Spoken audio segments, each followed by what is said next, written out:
Oh! Where's that do? Where's that do? The pencil is my dad. I'm looking for him. There! Oh! Oh! Dadu is probably racing.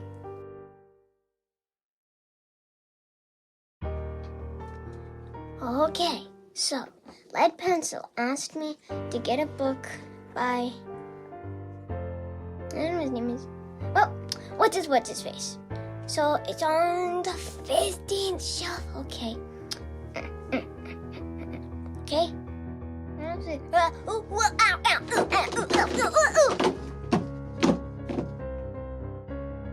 I'll just hit my way out. You most certainly will not. I'll just read my way out. So guys, do you know about gas? Because gas is really important for cars, because cars need to drive, and if they don't drive, that's bad. Also, and make sure to put gas in before you go racing, because if you don't put any gas in before you go racing, your car will stay in the same place, and that's bad for racing, because in races you're supposed to go really fast. And also, make sure to turn off the car before you put in any gas, otherwise it could blow up.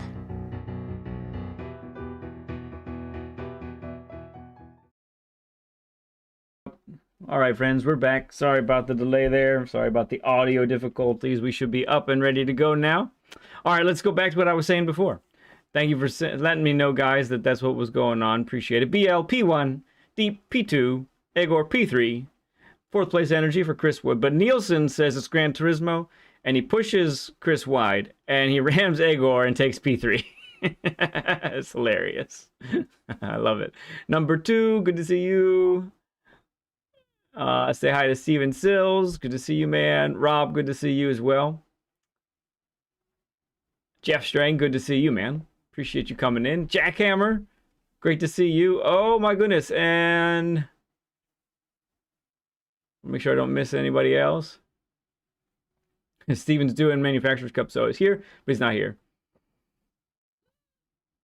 Oh, I'm such a noob, Rob. I really am. But despite all of that, Steven still gifts 10 memberships. Thank you, Steven. Appreciate you guys. I think most of you threw up a stud emoji already, but if you haven't, you should. You definitely should.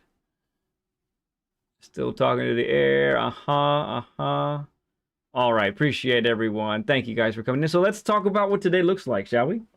So today we have a pretty sweet deal. We've got first, in a little bit, we'll introduce our first guest. He's a returning guest. And then after that, we'll have EllGee come on and be a part of the program after that. And so that's going to be exciting. For the first session, we're going to be at Interlagos.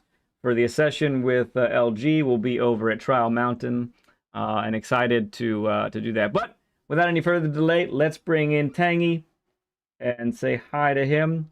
How you doing today, Tangy? How's it going, man?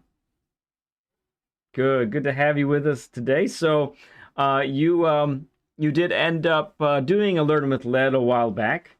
What can you tell the folks that seems to be better now since you've had that session?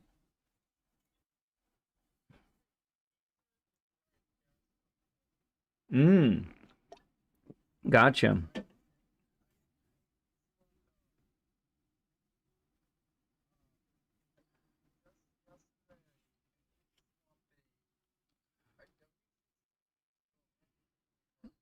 Yeah, okay, fun.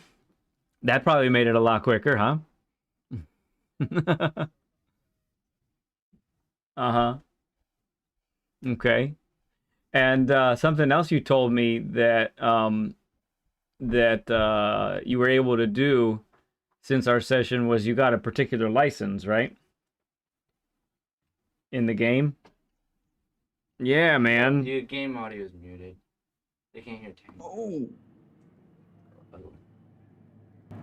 Gotcha. So you had the Master Super license. That's crazy. That's cool, man. So glad that you're able to do that. And you also said that that being in faster cars and all of that and cornering is better. That's really cool, man. Glad Yes. that you're able to see those things. Now, when you play, you're typically playing you're playing the in-game things, right? You're doing a lot of the career and the cafe things and the licenses and all Yes. that, right? So you enjoy a lot of the road cars, right? I just won a Ferrari LaFerrari off Oh a yeah, 5-star ticket. that's a good deal. That's It cool. just happened about an hour ago. That's right. That's cool. And then you were telling me too, and you told us in the Discord as well. You have a new addition to your household, right? Yes, a new cat. A new cat. That's so cool. That's so cool. So, how old is the cat? 2 months. It's gonna be 3 months in on Monday. Wow. Okay. Really young little one. It's a little girl, right? The girl cat. Yes. Yeah. That's cool. So have you had a cat before, or is this your first time? Yes. Okay. Multiple cats. Multiple cats. Gotcha. That's really fun. So you have any plans for the kitty? Are you gonna get another one, or are you gonna stick with Toys. what's that? Lots of toys. Ah, toys. Very good. Yeah, they have so many things out there for kitties. It's incredible the amount of things that you can use to keep a cat occupied. So my sister has 2 cats. My brother and sister-in-law has 3 cats. We've had cats in this household here before. I grew up with cats and kittens. We would Wow. my grandmother would have a mother cat, and I guess sort of kind of unintentionally breed them, sort of, and she would give the kittens away. But there were times wow. where there were lots of kittens around here. There was one time when 2 mother cats had litters at the same time. One had 6 and the other had 5. That was 13 cats altogether. Just in this room back here, actually. It was right back here. They were full of the whole thing. Oh boy. Yeah. Oh, we have all the dog lovers are coming out too. We love dogs too. I love dogs too. I love both. They're both great. I don't want to have either of them right now, but you know, I have 4 kids. That's enough. I don't need any 4-legged creatures at the moment. Maybe when we're empty nesters, we could do it then. All right, it's great to have everyone here again. Thank you all for coming in. We're getting to catch up with Tangy since he's been on the program before. Appreciate him reaching out again, and I do appreciate you reaching out and wanting another session, my good bud.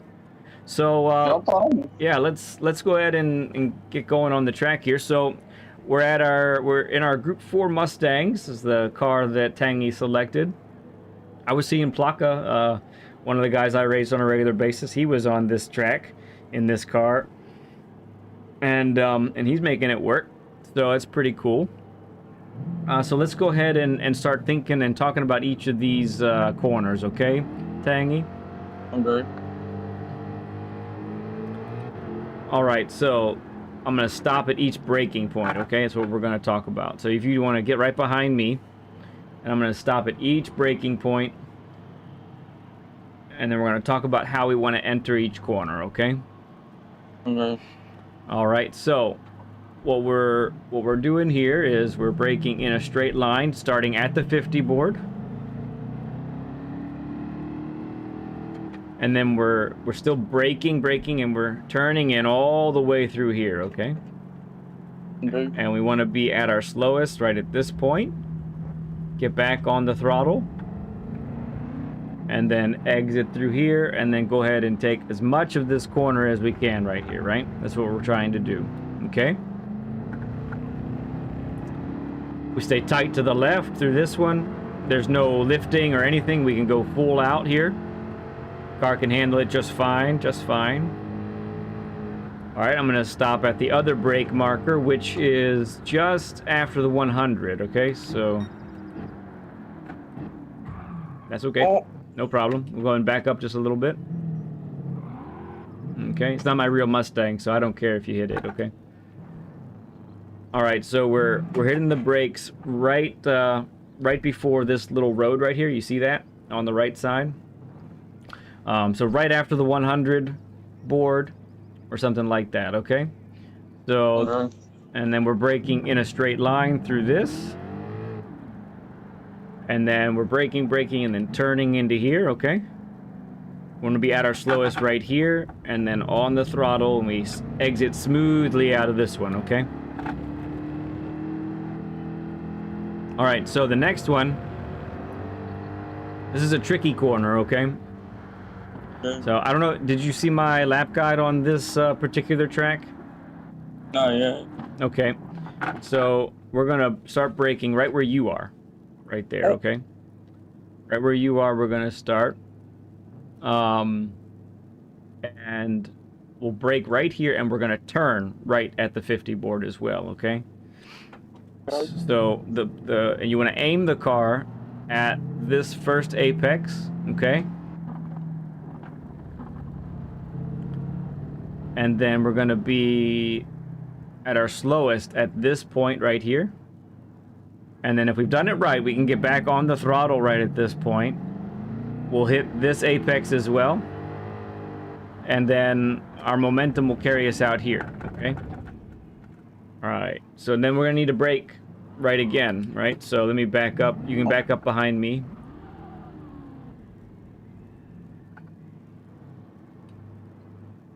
Okay, so so you're gonna be carrying quite a bit of speed through here, so you'll end up hitting the brakes right where I am. And I'm gonna ooch for you. Stay right where you are, okay? I'm gonna ooch forward, and you see that the tire marks on the ground there, behind me and in front of you. That's where you want to start braking, okay? And it's nice. It's good to take this nice wide entrance like we're doing right here, because we need to get the car turned and then hit the apex right here, okay? And if we take a good wide exit, that means we can get on the throttle here and still make the corner. Once we get to the curbing on my left right here, that's when we're going to brake again, okay? Not too hard though. We're just going to be a quick one. And then we get this turned like that, and then back on the throttle, okay? The next brake marker is right here, okay? Next brake marker is right here. Thank you, German Kiwi, for the 5. Appreciate you, man. Because my trophy. Isn't BL awesome doing that for us? I know she's been trying to catch up recently. A lot of you didn't even know she was doing that. Yeah, she's been working on that. Okay, so braking right where I am right now, okay? And then getting the car, braking all the way through this part, and then turning the car, getting back on the throttle, okay? Get the car positioned in the middle of the corner here, and then come down. Go ahead and take a little bit of the curb. All right, we're gonna get to the next braking point. You ready? Oh. No problem. We'll back up just a little bit. Sorry, a little more. I was trying to keep my car from racing down the hill. No problem. So this is about where we're braking right here. Okay, we're gonna brake in a straight line. Braking all the way to this point, and then turning the car, okay? All right, so here's what we're gonna do. I'm gonna take the lead for a little bit, okay? And then you try and match my racing line as closely as possible, all right? That's what we want to do here.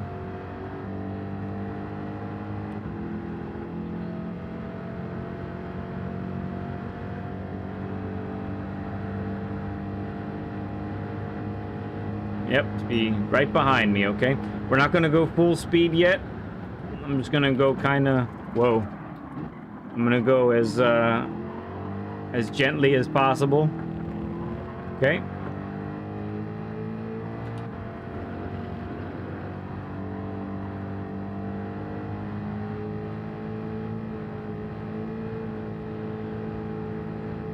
So I want you to get used to these racing lines, okay?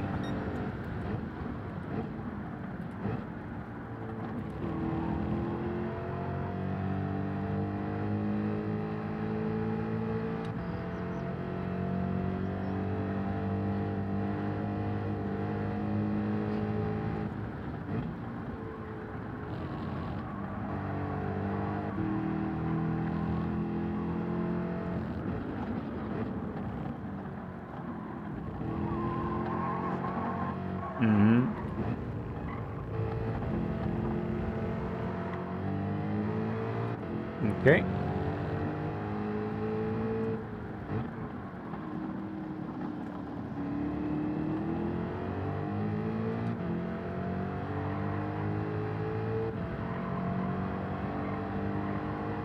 Ryan, good to see you, bud.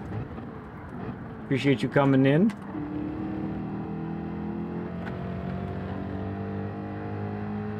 It's a beautiful day for racing. Isn't that the truth?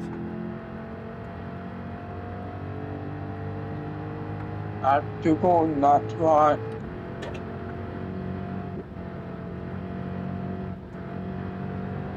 Edward E., good to see you too, bud. Welcome in, man.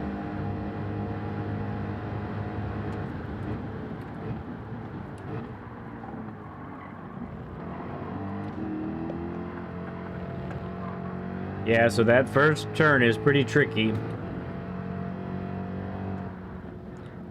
I'm gonna let you catch up here, But okay? this car can eat corners for days. Yeah.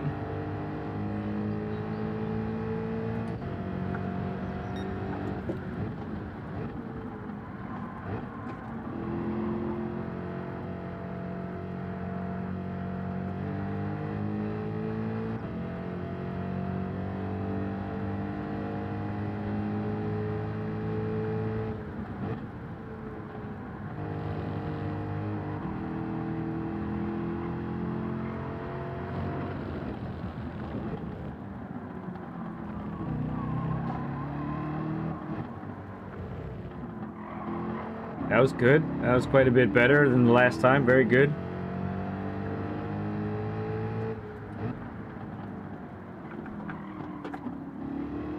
Thing can eat corners. And I have 8 corners. Mm-hmm.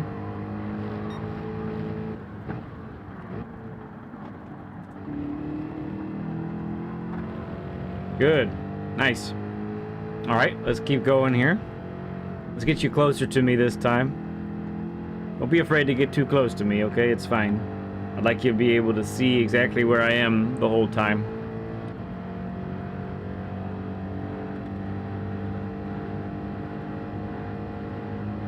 Okay, here we go.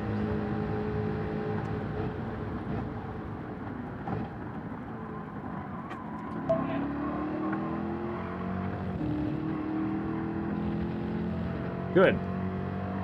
Also quite a bit better there. Nicely done. Oh,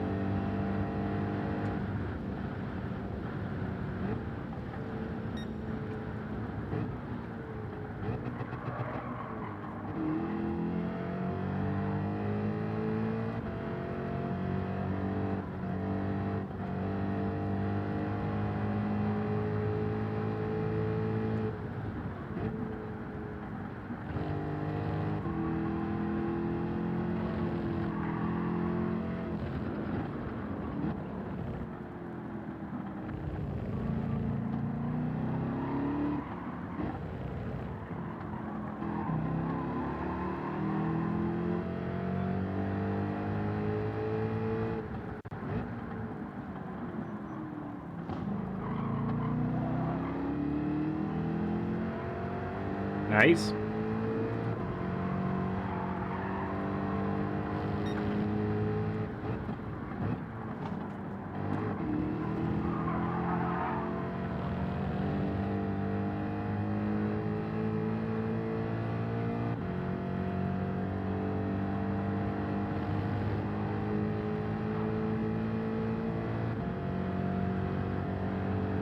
Okay, let's go around again.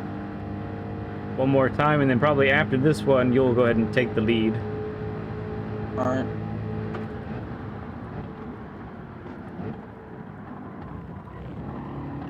Yep, so try and be a little bit slower at the top of that turn, okay? So that you don't go too deep like that.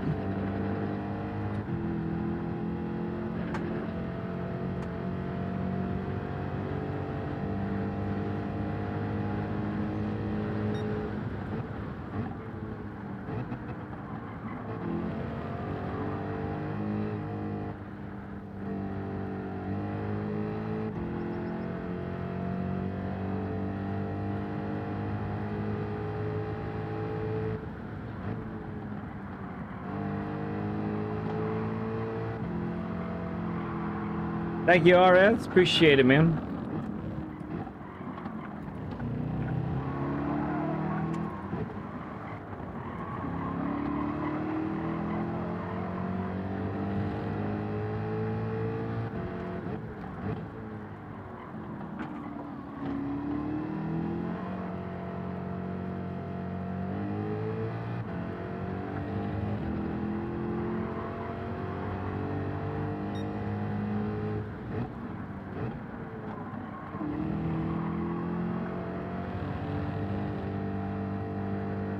All right, you go ahead and go by me now.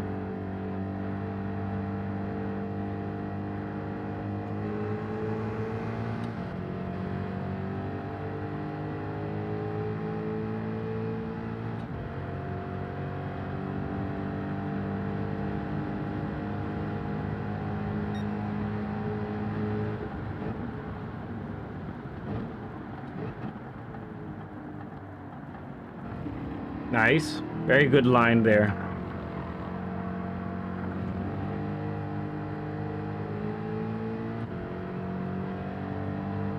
Me, Stag? No, I'm not.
Ooh, clip the little grass there.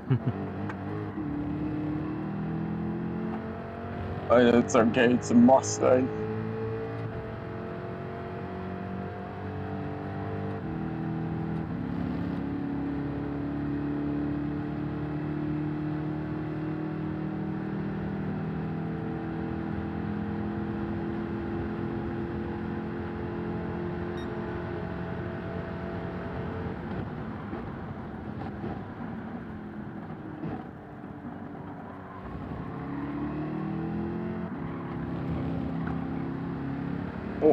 You're right.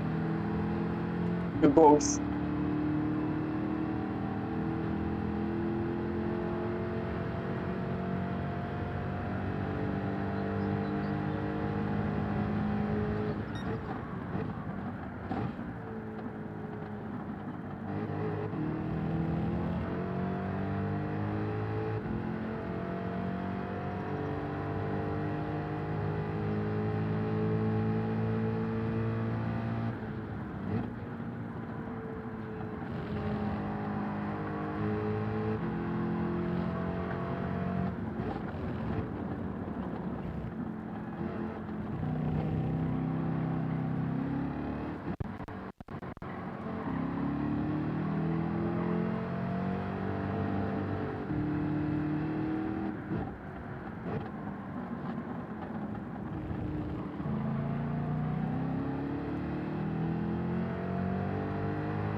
All right, this time on the straightaway here.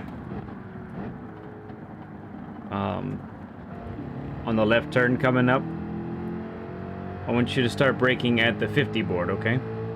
You've been braking a little bit earlier than that. This time try and brake a little later, closer to the 50, okay? Okay.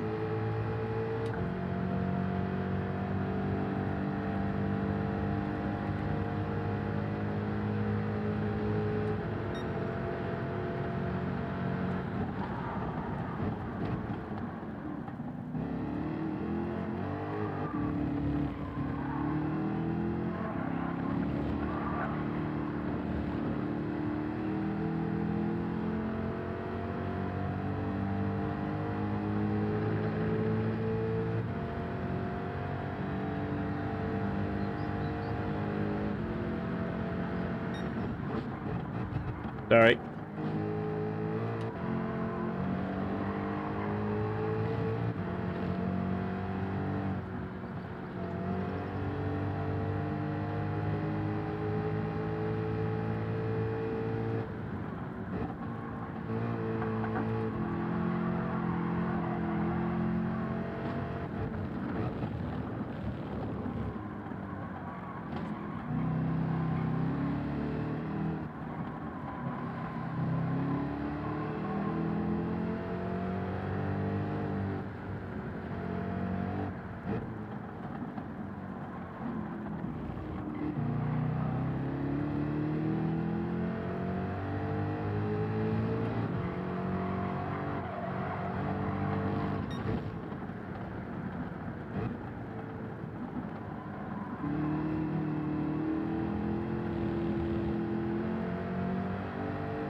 Okay, remember, closer to the 50, okay?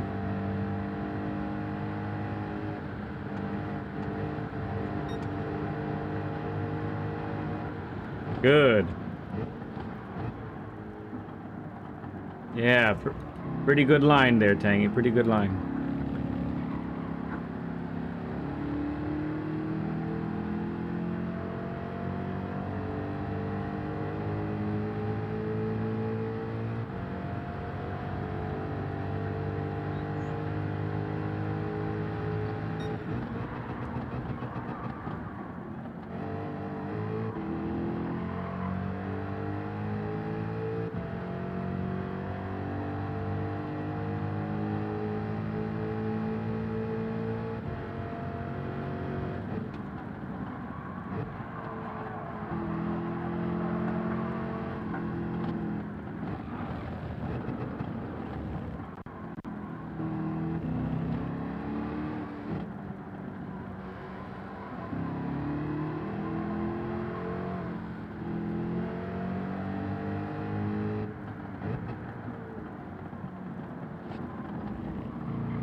I think on the downhill there, Tangy, you're lifting off the throttle, and you actually don't need to. You can keep the throttle down.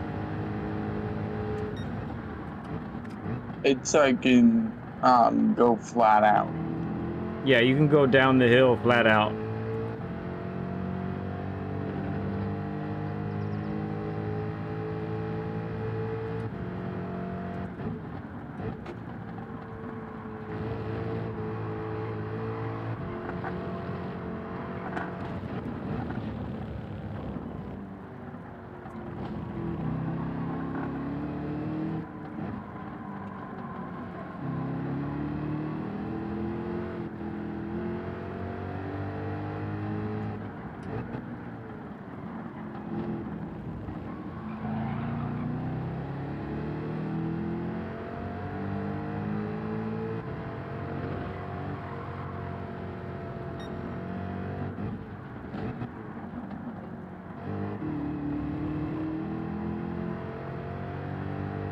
Okay.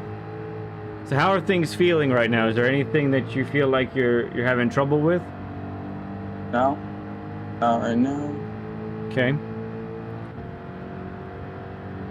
All right, so this time on the downhill, get it your slowest after at the top at the first apex, and then try to go through the rest of the way without lifting off the throttle, okay?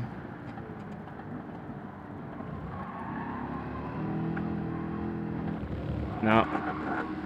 Still went slow, didn't we? It's like it's just a bit while taking that specific corner. Because the hill isn't that good. Because the hill isn't that good going down,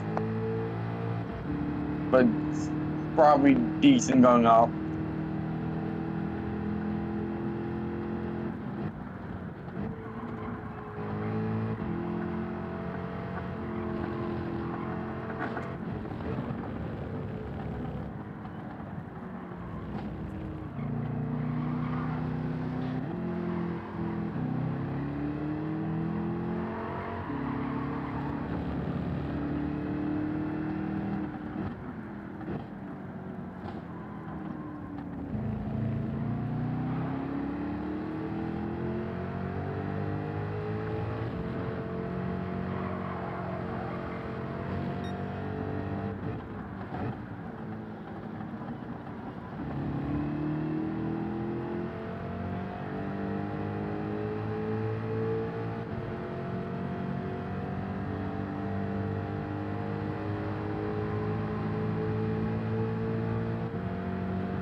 A little too deep there.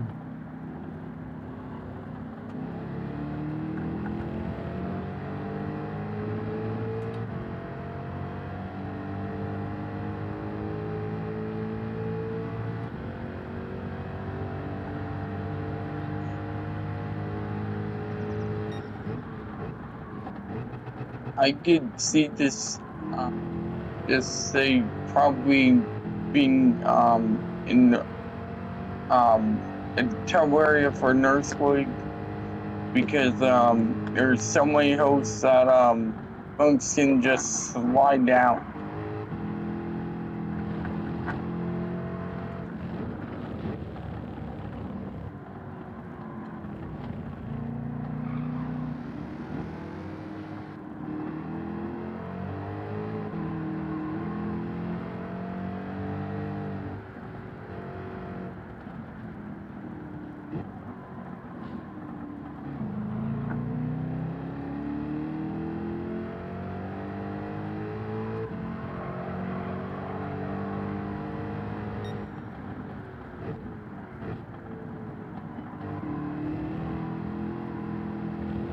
Okay, I think let's go ahead and stop here for a little bit, Tangy. So the next thing I wanna do, so last time, let's talk a little bit about what we did last time, right? So the last time we got together, I think one of the main things I remember talking about was the fact that I think I asked you the question, when you drive around the track, are you trying to be fast or are you trying to not crash? Remember that question? Yes. And you answered by saying, I go to not crash, right? And so I think one of the things that I'm still seeing right now is you're still driving to not crash. You're still being very careful and being very cautious with everything. I'm starting to go for both because Starting to go for both. Yeah. Yeah. Okay. That sounds starting to What's the word I'm looking for? Not sure. I'm trying to go fast, but not too fast. Okay, fair enough. Okay, so what we're gonna do next then, Tangy, is like we talked about, we're gonna do the share screen. Okay, so I'm gonna watch you through the share screen, and you can go to the actual sport mode daily race and practice on that. Okay, so can you invite me to that share screen? Hey there, Quadfather. Good to see you, man. Appreciate you coming in, bud. So this way I can see exactly, I can see where you're slowing down. Move it where you can move it wherever you want to move it. Yeah, so go ahead and exit and go to exit out of my lobby. Yep.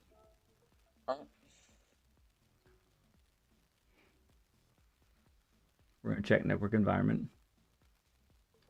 We're gonna do that for a few minutes.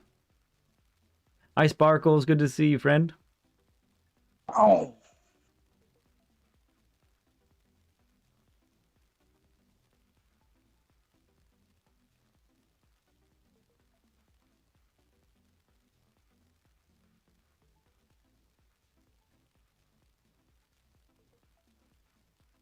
And Okay. Yep. Go ahead we're and back on.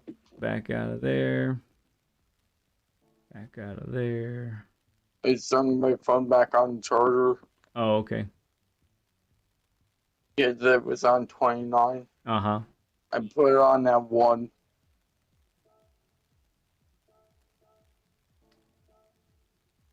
Yep. Okay.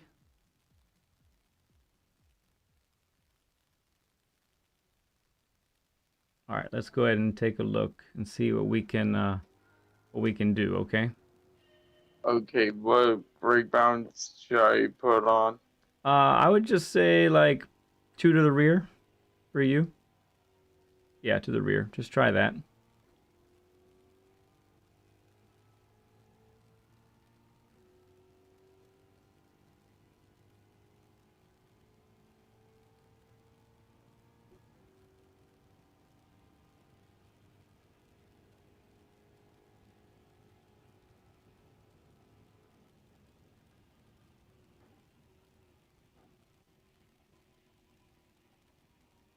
And sorry for the everyone for the lack of sound. Whenever we do a share screen like this, the sound that he's hearing doesn't get transferred. There's really no way for us to do that, but you can still see all his inputs.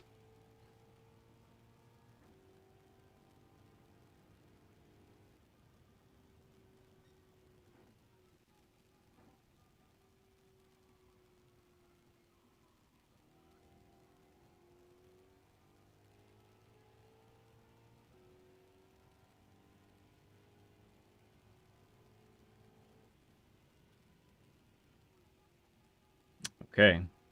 I wondered if that's what you were doing. I see it now for real. So I'm noticing, Tangy, right off the bat, when your racing lines are really good.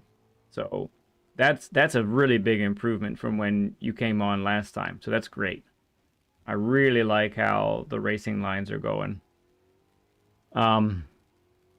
What I think we can still really improve on is our braking. And I'm noticing before you get to the braking zone, you actually lift off of the throttle and you're coasting for a while, right? And then once you get a little closer to the turn, then you end up actually hitting the brakes. Do you understand what I'm saying? Yes. Okay, so we want to, like in this spot right here, we don't want to coast at all. Like right now you're coasting. We don't want to coast at all. We want to actually wait until we get to the brake marker. And once we get to the brake marker, let off the gas, get on the brakes. Same here. So we shouldn't get off the throttle until the 100 board. And then we should be on the brakes hard right at the 100. Okay, that was a little closer. Good.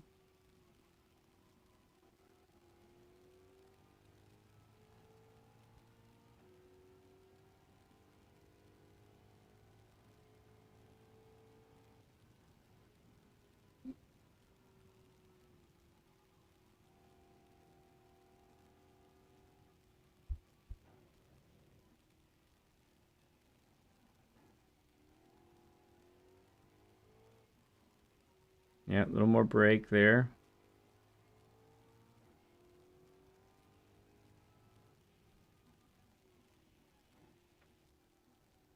And you actually have the braking areas light up. So, like right down here, don't lift off the gas. Stay on the gas all the way until you get to the brake zone.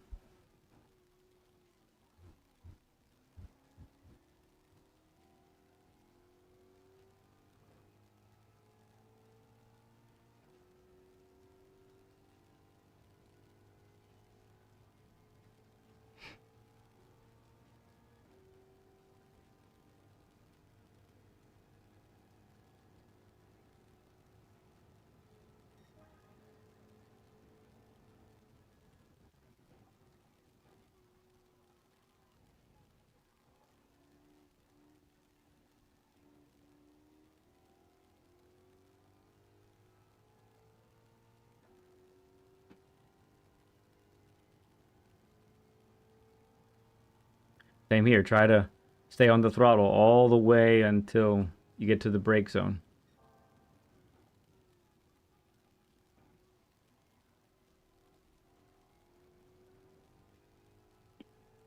And then go ahead and stay on the brakes later. I noticed you started on the brakes at the right time, but then you let off the brakes too soon. That's why that was hard to keep the car where it belongs. Plus, it's also Mustang. Oh yeah, it's a Mustang, Yeah, but Mustangs are known for it. Mustangs are known for that practically at this point.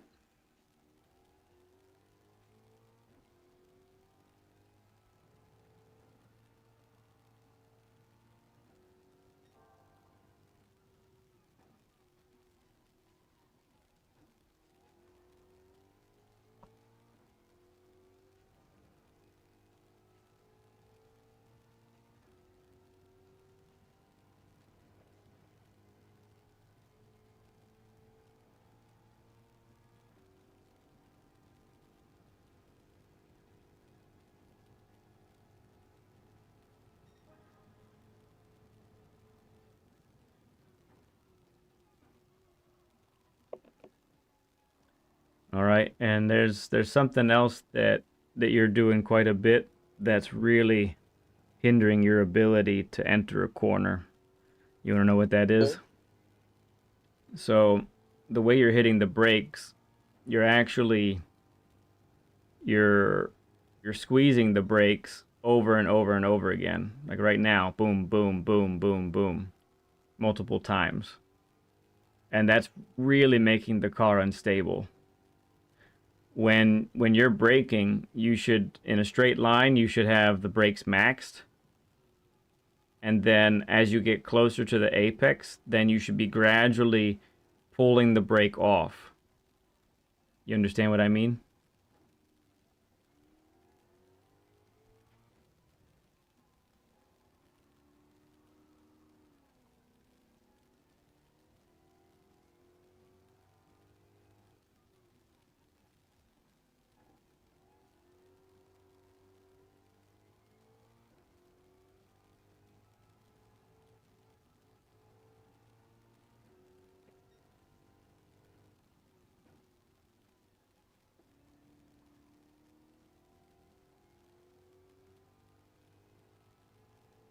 Do you understand what I mean by how you're hitting the brakes?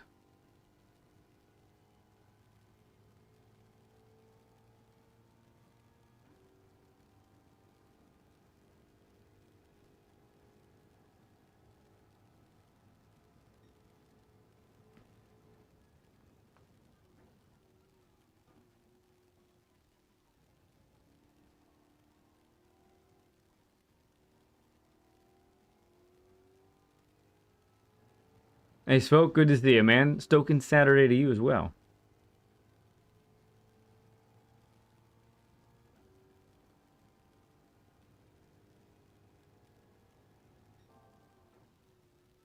That was good. You're a little bit later on the brakes, but you're still pumping the brakes. You shouldn't be pumping the brakes there, Tangy. Do you understand what I mean?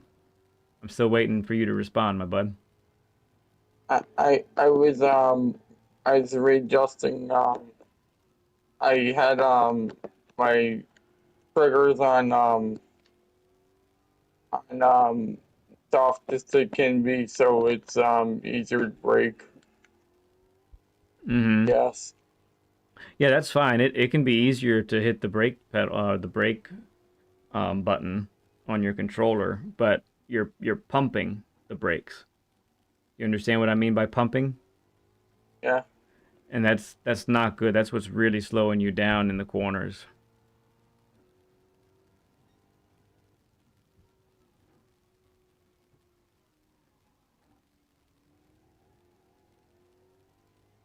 So for that corner, you needed to be on the brakes fully for longer, and then you needed to let off. That time you were on the brakes, and then you let off too soon, and then when you got to the apex, you had to slam on the brakes again.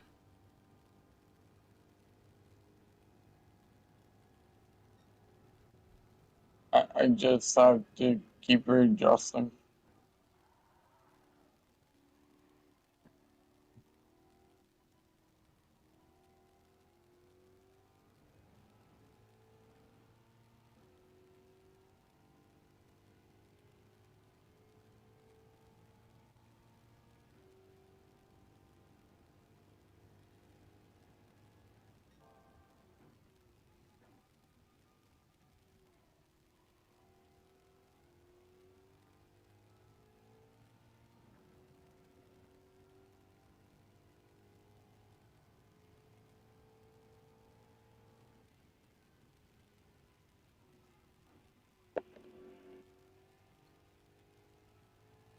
Right, Spoke? Yeah, man. It's actually so I rolled with the Mustang with Tangy for a bit, and it felt pretty good. It felt a lot like the Citroen, honestly, in some ways. I think it lacks some oomph in second and third gear. So that's probably why it wouldn't be competitive, but it felt kind of nice. Felt kind of fun to drive at least.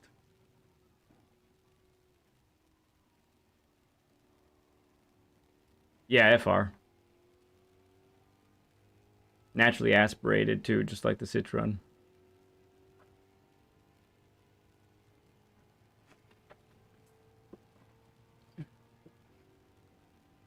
So just a reminder for everybody watching right now, we're coming towards the end of our session with Tangy here. I'll have a couple, we'll have some things to talk about after after this share screen. And we'll have a little intermission, and then we'll have EllGee come on, okay? That'll be the plan.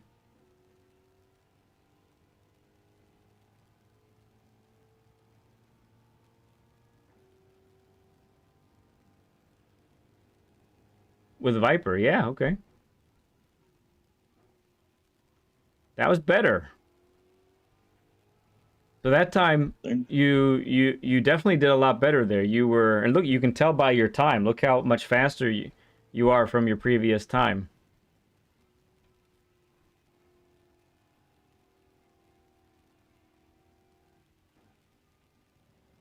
Brakes, brakes, brakes. Yeah.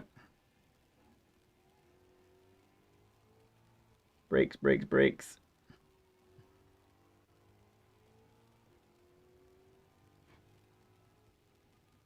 So you spent a good amount of time in 50% brake pressure that time on that corner, and you were able to take that corner quite a bit faster. It's because I have the sliding triggers on. I have sliding buttons on for for, with the Pro controller. Uh-huh, the Pro, yeah. So you're using L2 for brakes, right? Is that right?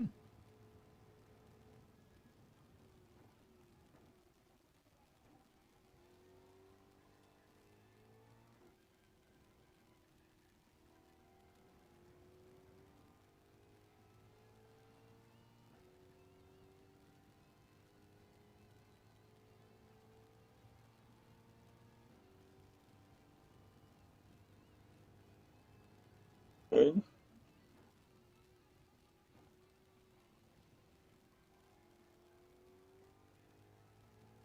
Yep, that's pretty good there.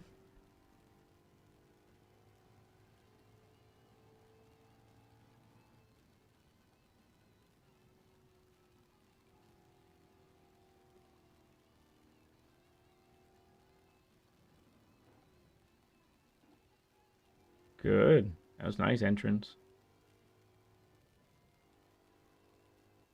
Hey, Parquet, good to see you, man.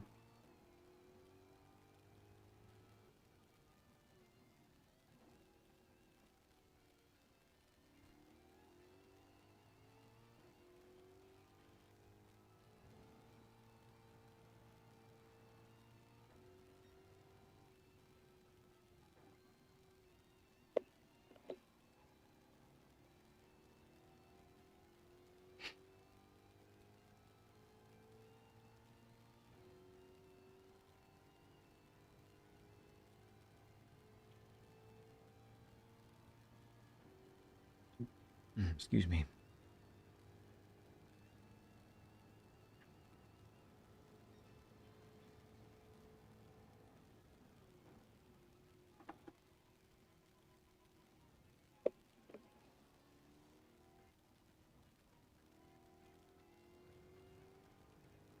So, what button on the controller is brakes for you, Tangy? O2. L2, okay. And L2, you have, it will slide, right? You can hit the button, I can adjust it to wherever I want. right? Right now, I can, can you make the brakes go halfway?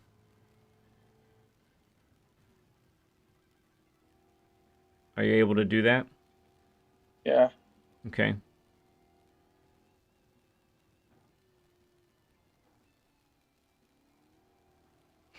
Hey, And Res that's Racer, also how good to see you you. have the gas going. Also how I have gas right now. Mm-hmm.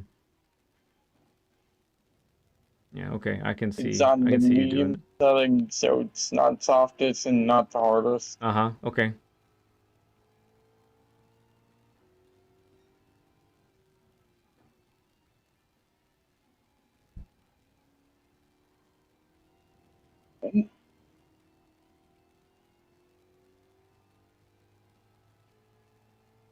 All right, we'll go around a couple more times and then we'll discuss a couple things, okay, friend?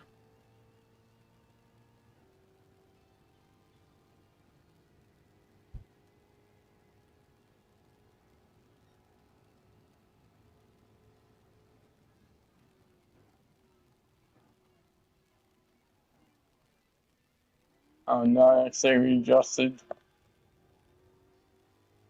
Yeah, I'm not that actually readjusted yeah, from hard to soft.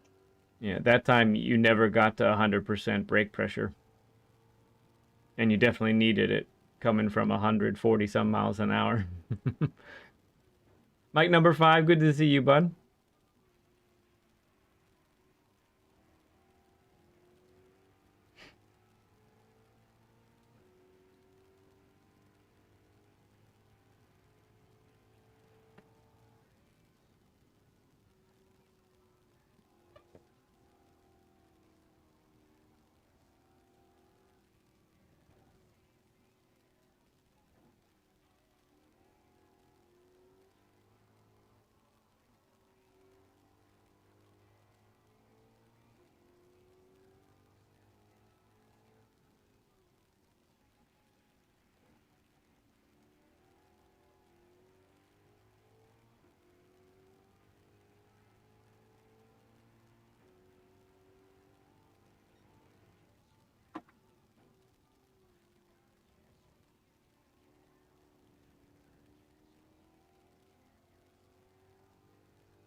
Good, good, good. Just need a little less pumping.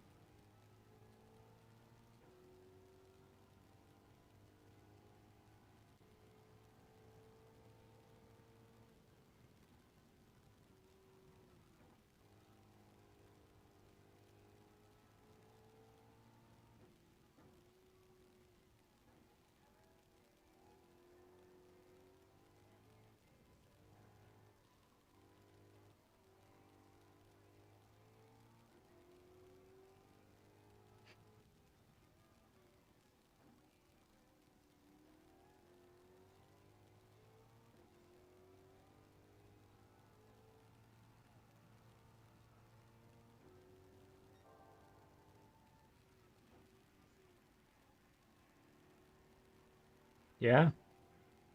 Good, good. I think you're going to beat your time if you keep it tight to the left. Yes. Tight to the left, tight to the left, tight to the left. Why are you so far to the right? I think you're still going to beat it by a lot. Oh, but you're going to get Dang a it. track limit penalty because of that. It's not going to count. A bummer. All right, well, we have to stop it there, my good friend. I'll go ahead and exit out of there. I'm going to escape the share screen here. Okay, so... 30 miles. All right. 30 miles on Mustang.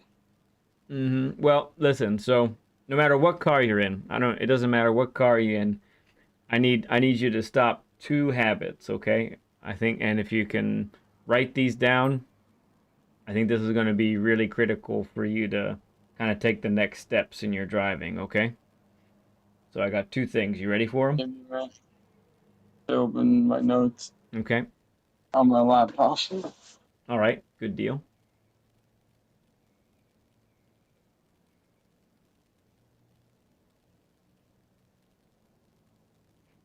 Page open.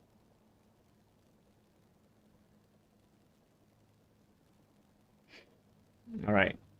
Let me know when you're ready. I'm right there. Okay. So first thing, there shouldn't be any coasting before braking. Okay? No coasting before braking. You understand what I mean by that? Do you know what I mean by no coasting before braking?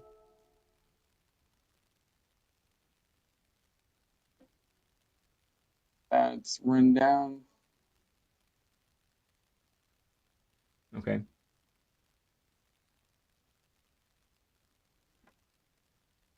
Okay, so there were 2 things. I just wrote down 1.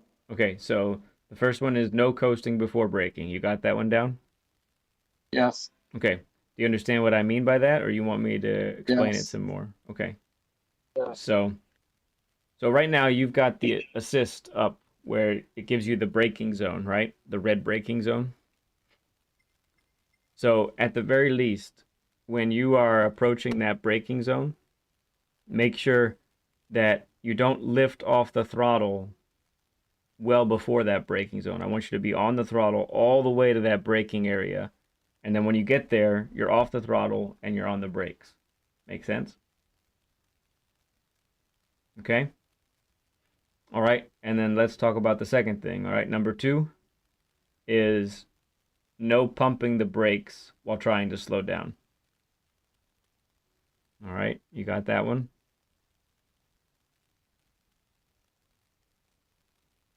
No pumping the brakes while slowing down.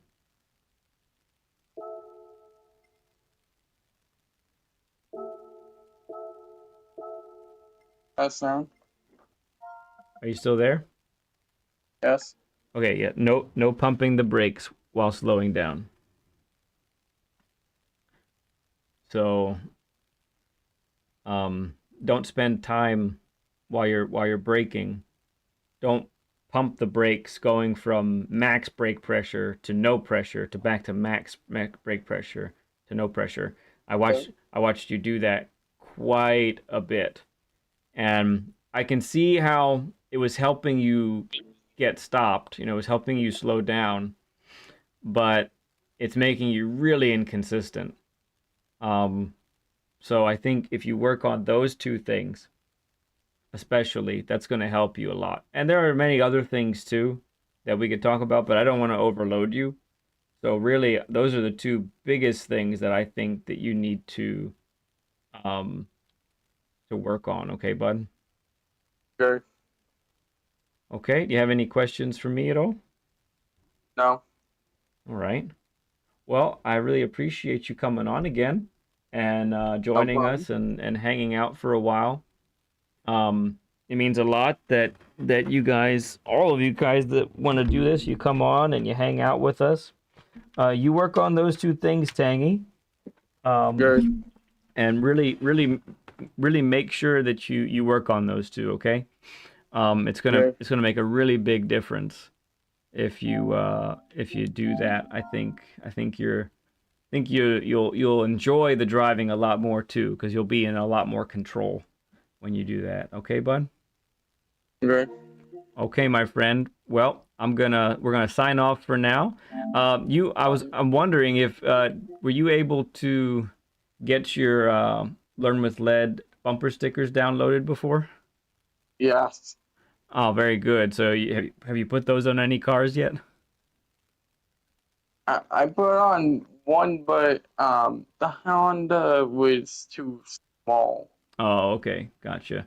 Well, you can make So I'm thinking about the bumper putting on stickers. the horizon. Oh, okay. Yeah, a lot of flat sections there. That'll work pretty well. All right, cool stuff, friend. Appreciate you coming in. Everyone, Or please thank I Tangy could and. even put on the GTR. Oh, sure, yeah, for sure. Well, everyone, please thank Or Tangy flat. for coming in. Tangy, you were a total stud for joining us again. Appreciate you very Thank you. much. And work on those two things, and I think it'll do a lot to help you improve. Okay. Okay. All right, my friend. Catch you later. All right, Bachelor. All right. Bye-bye. Bye. All right. So that's that right there. Give us a little bit, and I think we'll have LG. LG wasn't scheduled to come on until a little bit later, but I think if we get things going now, we should be able to make it work. So let me take care of a couple things here to make this work. So first, yeah, Steven wants the intermission screen. There probably will be an intermission screen. Fear not. We'll get there momentarily. Let me just do this first. I think it would be better if we do that.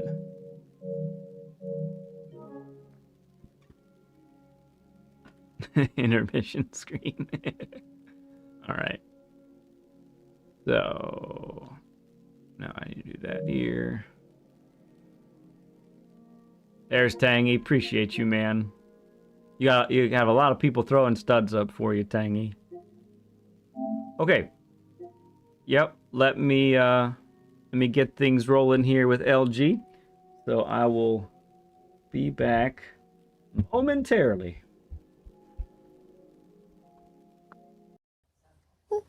Oh! Where's that do? Where's that do? The pencil is my dad. I'm looking for him. There! Oh! Oh! Dadu is probably racing.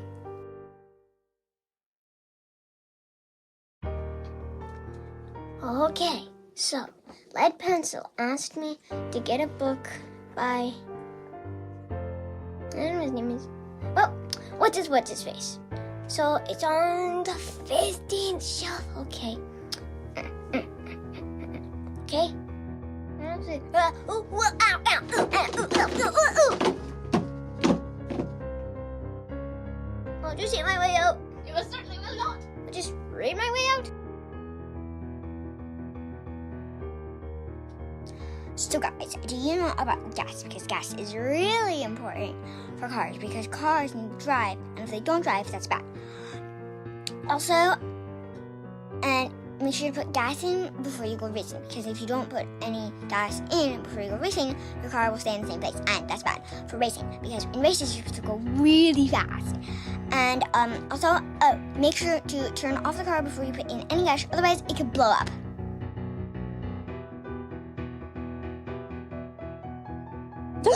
You guys, only 999,998,907 more subscribers until we hit 1 billion.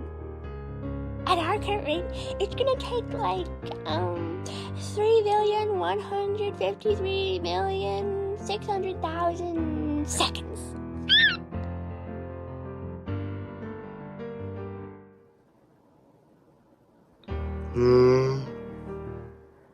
Oh, hi. I was watching that pencil, but it looks like he's not on right now. We gotta wait.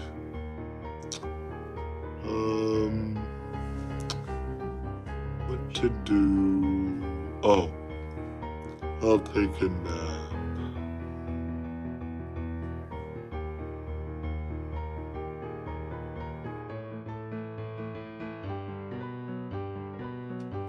Hello class, welcome to the first day of Miss Neverfeather's Gormless Guidelines. Now, take out your driving journals and write down the first 6 tips on the chalkboard. 1. Apexes are predators and will eat you. 2. You don't need tires. 3. Always drive outside your limits. 3. If you want to accelerate, press the pedal to the left. Oh, hi guys, I am selling fire tires. They make your car look smoking hot. Just and literally and figuratively.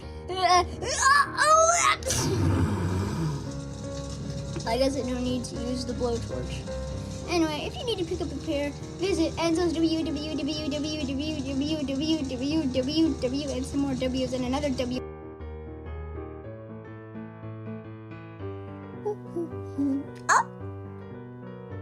Where's Dadu? Where's the Dadu? The pencil is my Dadu. I'm looking for him. Dad! Oh! Dadu is probably racing.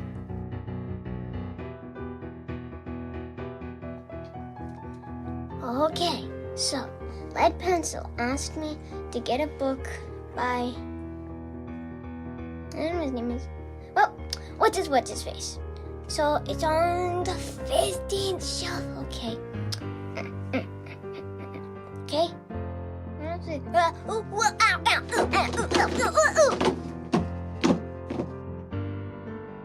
I'll just eat my way out. You certainly will not. I'll just read my way out. So guys, do you know about gas? Because gas is really important for cars, because cars need to drive, and if they don't drive, that's bad. Also, and make sure to put gas in before you go racing, because if you don't put any gas in before you go racing, your car will stay in the same place, and that's bad for racing, because in races you have to go really fast. And also, make sure to turn off the car before you put in any gas, otherwise it could blow up.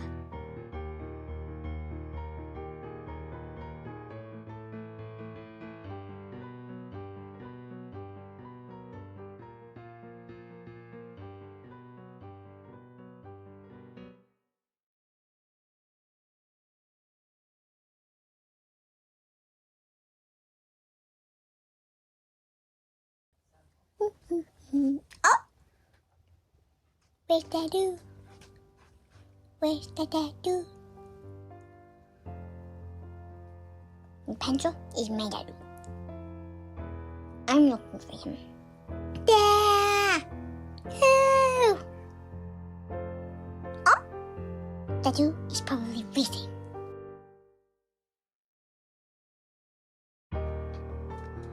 Okay, So, Lead Pencil asked me to get a book by, I don't know what his name is.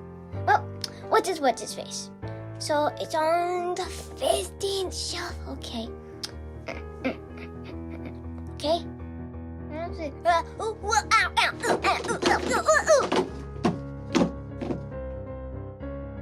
I'll just hit my way out. You certainly will not. I'll just read my way out.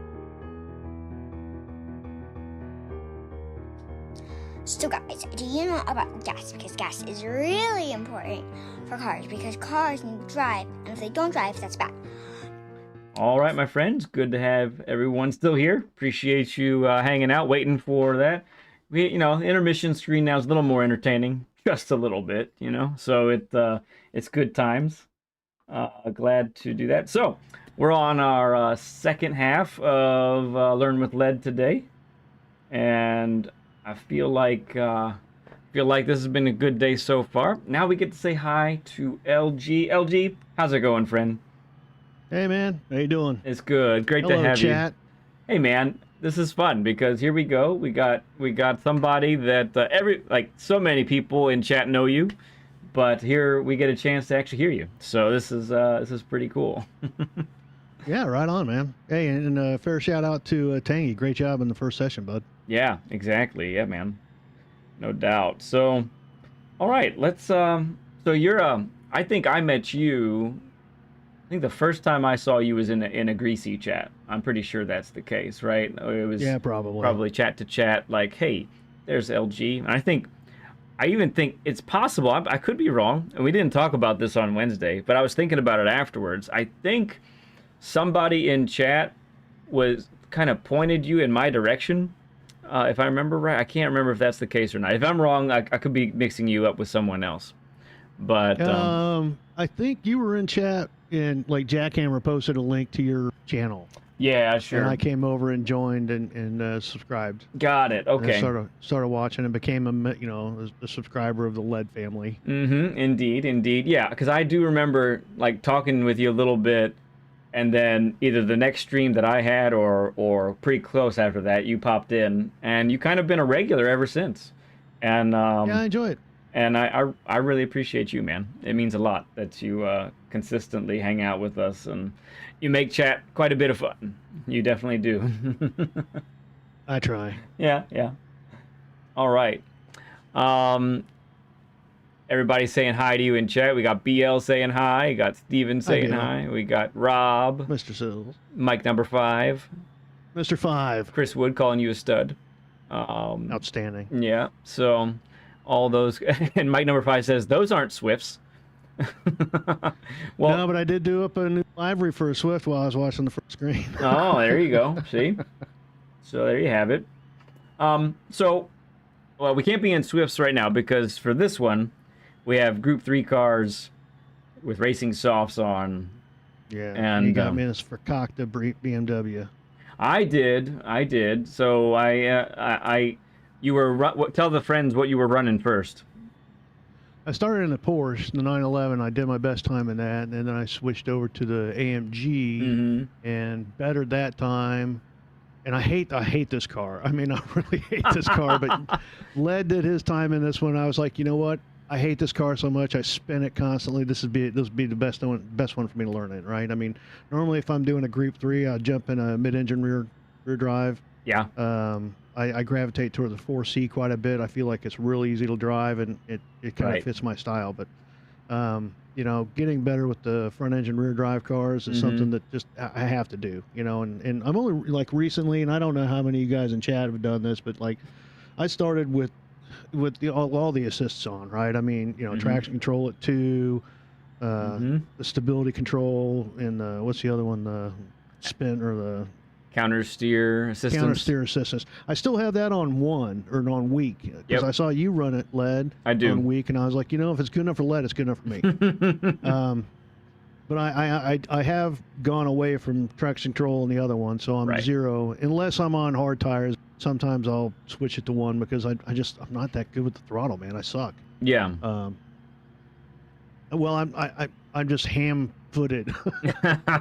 Yeah. Well, it's something that I used to do up until maybe a year ago, is, and I will, depending on the car, I will still do it from time to time. And that is, I'll qualify without any traction control.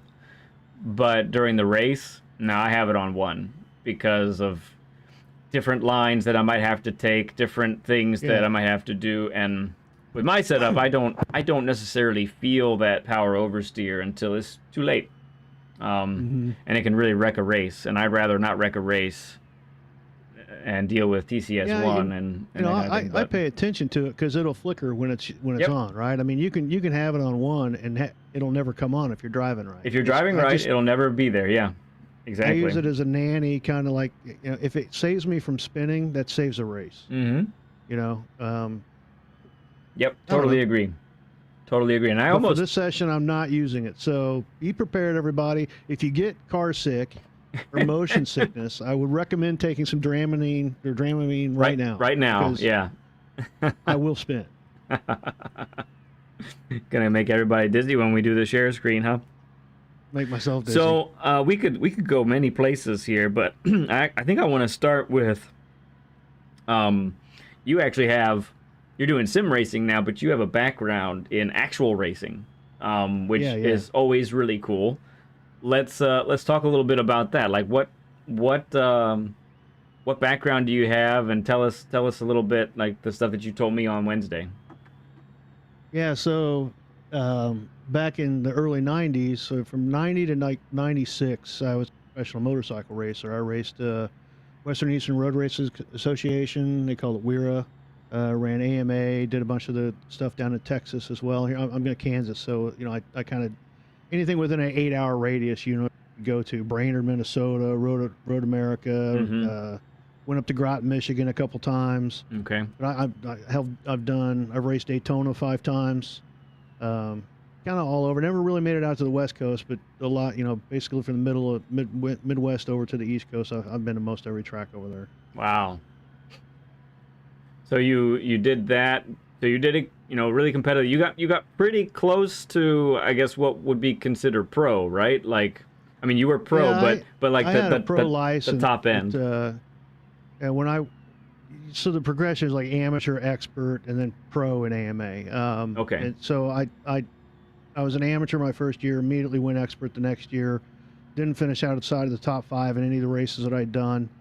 Got picked up the next year by a team out of Oklahoma called K&N Yamaha. They were a satellite team for Vance and Hines. Okay. And the thought process was that, you know, if I do well on the kind of the satellite team, the B team, that we weren't running the AMA Nationals. We were just doing the regular AMA stuff and the WERA stuff. Okay. But there was a potential for me to move up into the 600 Super Sport class with Vance and Hines. Yeah.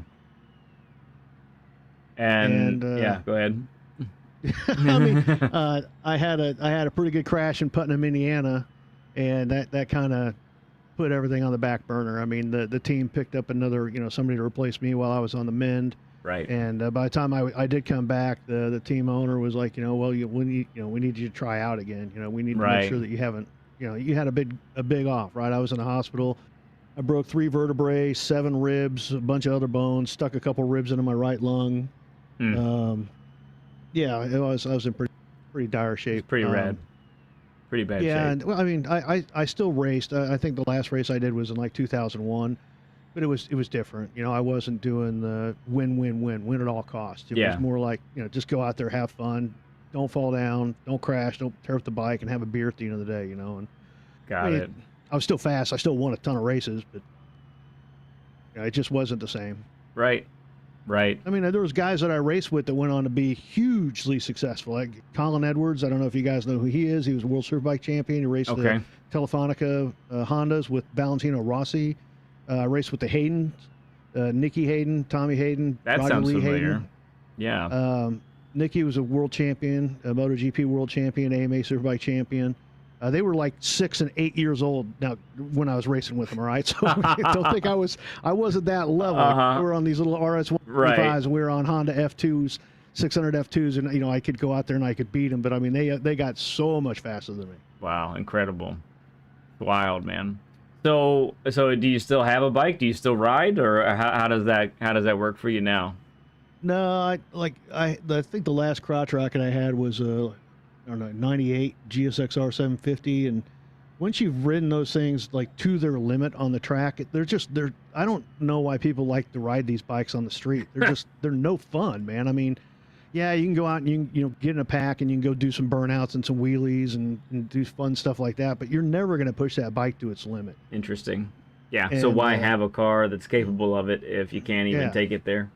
You can't get within 4/10 of what that bike's capable of on the street. If you are pushing that hard, you're gonna die. I mean, there's just no margin for error. Yeah. Right. So I got rid of that, and I had a bunch of, my neighbor had a Harley, and he had an extra one. I started riding around with him on that extra bike, and I ended up getting a Street Glide and rode that for, I think I put 26,000 miles on that in 2 years. Okay. Going all over the place. And one day I was leaving my office, and some lady was on her phone and thought her phone was more important than me and sent me to the hospital again. Oh, my goodness. 6 broken ribs that time. I told the doctor it wasn't even my personal best. Personal. What did the doctor say after that? just looked at me and shook his head. Right. But I was pretty torn up. A bunch more broken bones. I didn't stick I think I did. Yeah, I think one of my ribs went into my other lung. I've broken all but one rib. So. Yeah, it's tough. Yeah, that bike got totaled. Then I think as soon as I was out of the hospital and able again, I bought a CVO Road Glide Harley Davidson. And I built the engine in that. And okay. it was fast. I put a big wheel on it, and it was cool. And then after COVID, nobody was riding anymore. So I made the mistake of telling my wife how much that bike was worth, and she was like, "We've got that much money sitting in the garage." So it got sold, and we bought a little Beamer. Okay, there you are. Yeah, and there it is. So there it is. Tell us how you ended up getting into sim racing and that sort of thing then.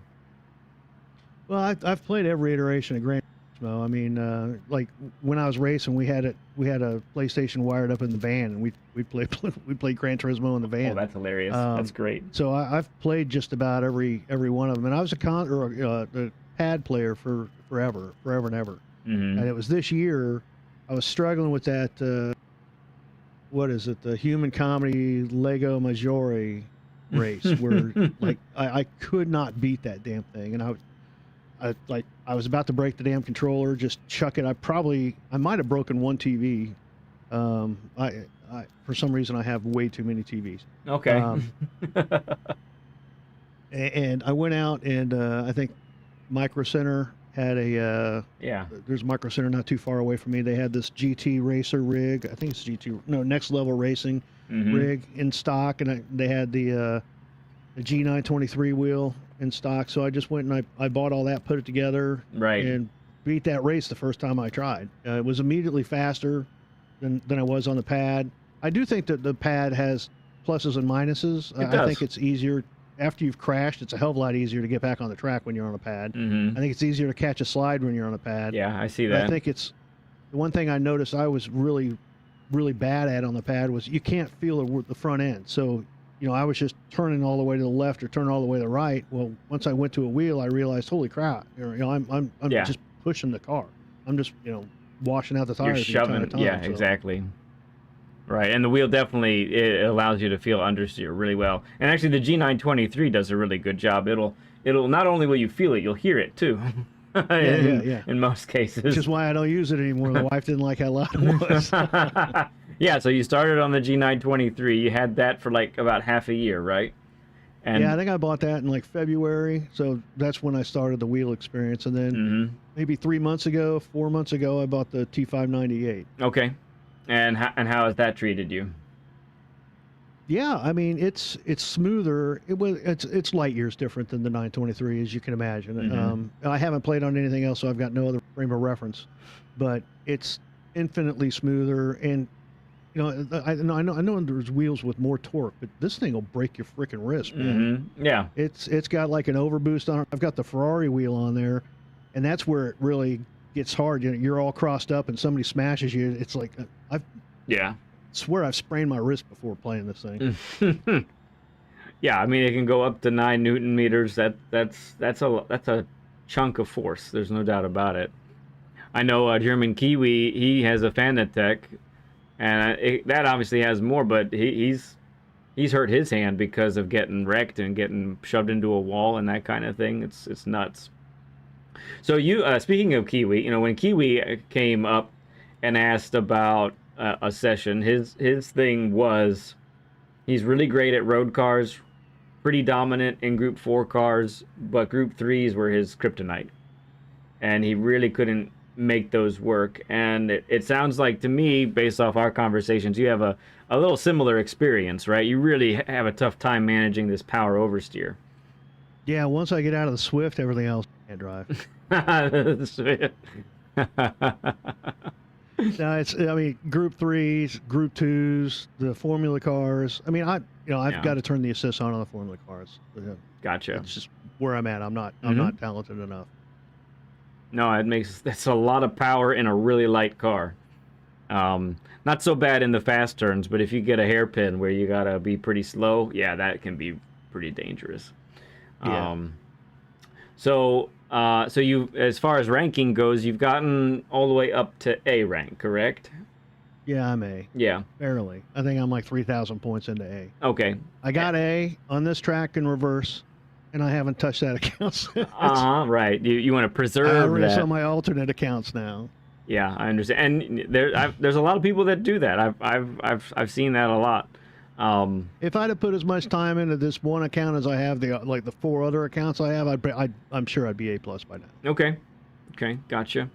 Yeah, so I feel like you know, it seems like there are some guys that really flourish in Group 3, but when they flourish in Group 3, they can't do it in Group 4, and vice versa. I find that I'm much more of a Group 4. I definitely do a lot better in that compared to Group 3. But I have found that a lot of it has a lot to do with the entrances and how you manage the car going towards the apex can make a world of difference on how you exit the apex, basically. Yeah. So let's see. Well, let's see. So I feel if you feel like you can get to A+, I kind of feel like I want to make sure you get there.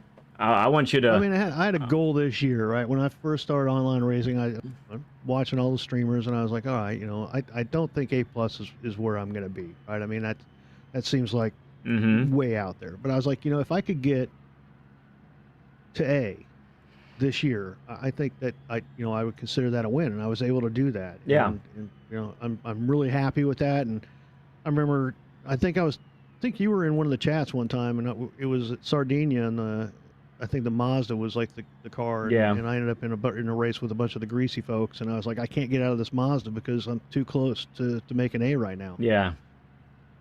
And, yes, I do remember that. That's cool. Yeah, I don't like that car either. I mean, it might be small potatoes to the guys that are A+, but I mean that meant a big deal to me.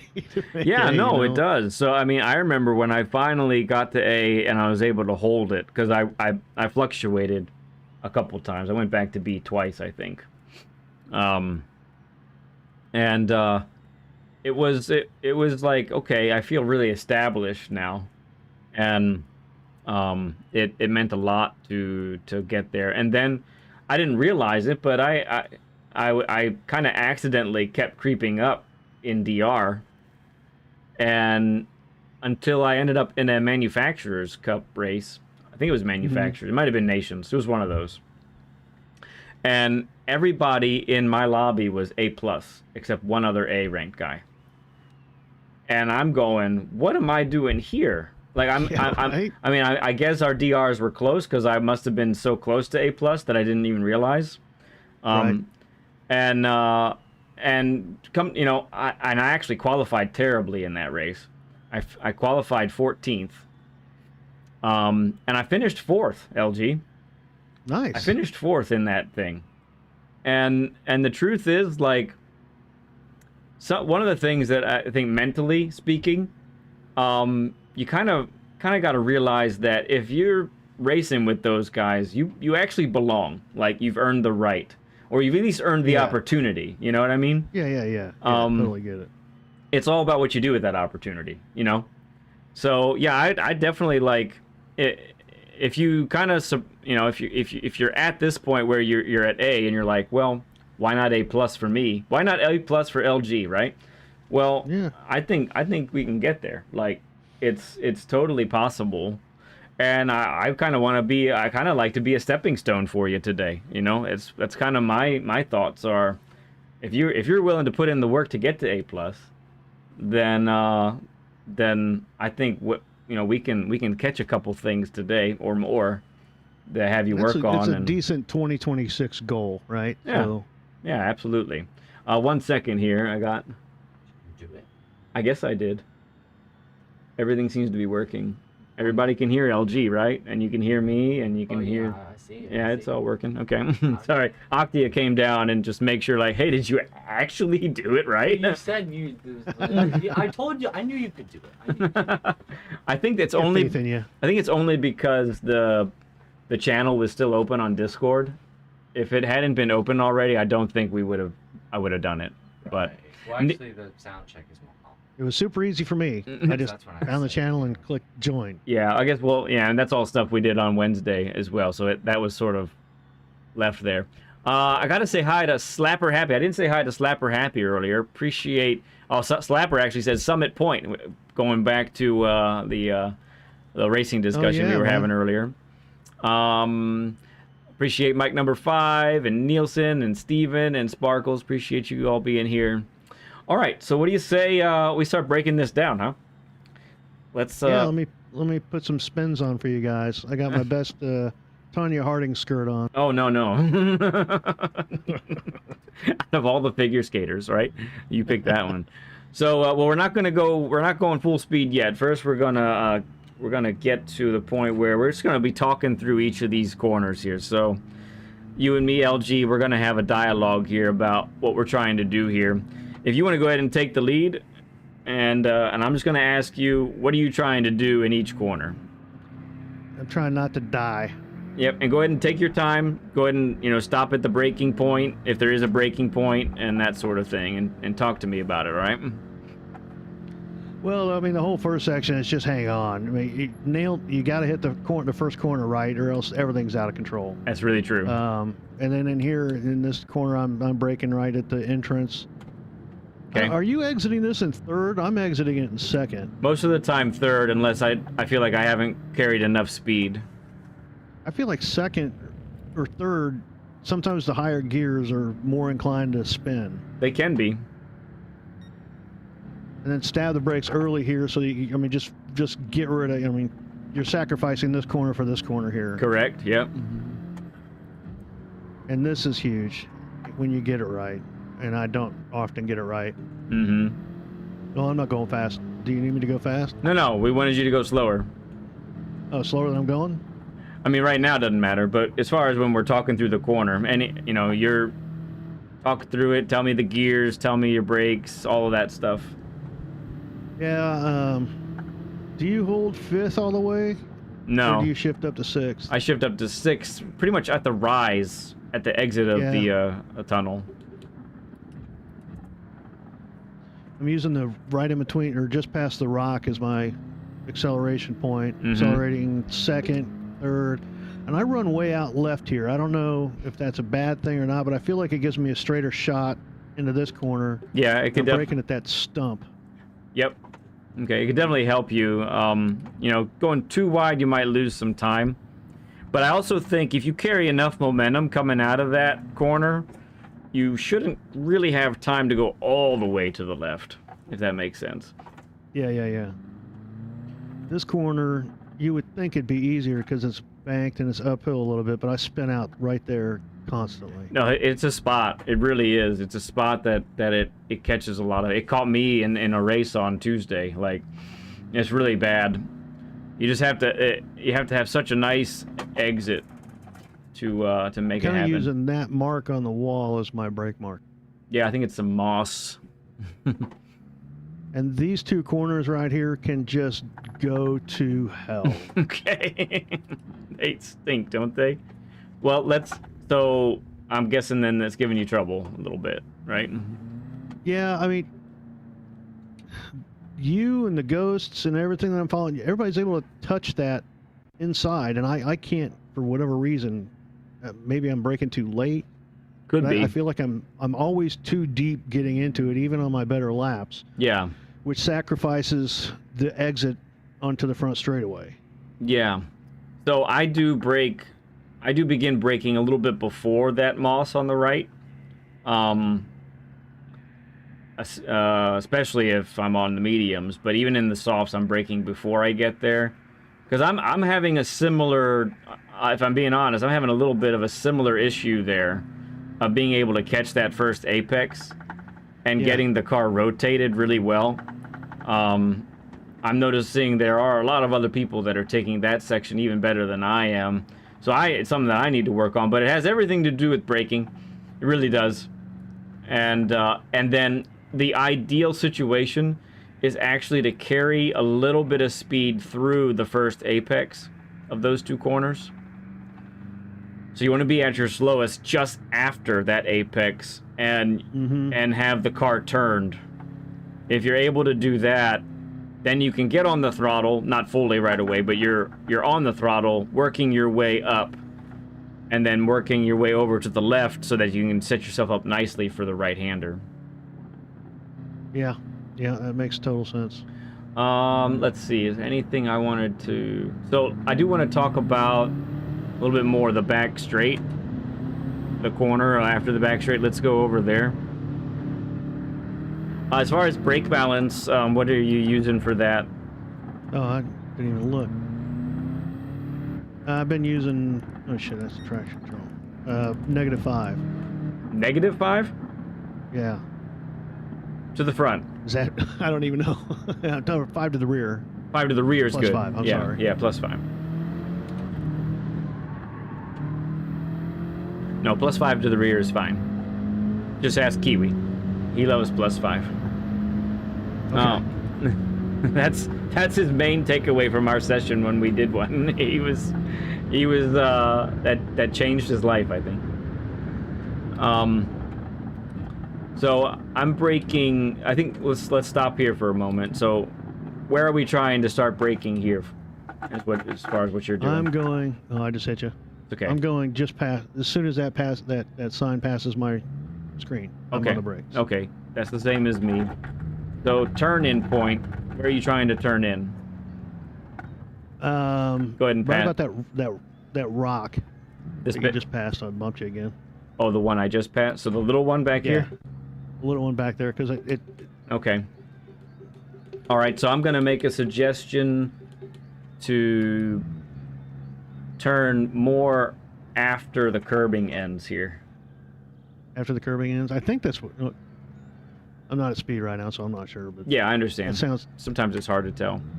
But yeah, we definitely want to be carrying. So the softs can carry probably about between 75 and 80 miles per hour to the apex. And that's where, carrying good speed through here and then third gear is really warranted to exit in, because second is just going to be pointless. It's just you're actually going to be slower with second because you're going to have to shift to third immediately just about. And with these race cars, I've been using second. Yeah, well, again, we'll see how good a speed you're carrying through there. If you're carrying good speed, then it's superhuman. I'm the fastest person in the world through this corner. Oh, really? Fantastic! I can't wait to see it. But let's see. So that's kind of what I'm talking about there. I have a couple questions on another spot here. So let's get up onto the top of this hill. So you talk about braking right there. That's good. So as far as this corner here, are you able? How often are you able to get your right tires onto the yellow? Oh, almost every time. Okay. I'm not really struggling with this corner. Okay. That probably... I probably could do better. Mm-hmm. But I've been chasing Lewis's ghost around, and I'm inside of him in this corner. Okay, interesting. Does he pull away pretty good on exit? Oh yeah, he just disappears. I'm like, well, Okay. I was the fastest person in the world into the corner. He's Into just the a lot corner. faster out. Right. Hang on 1 second.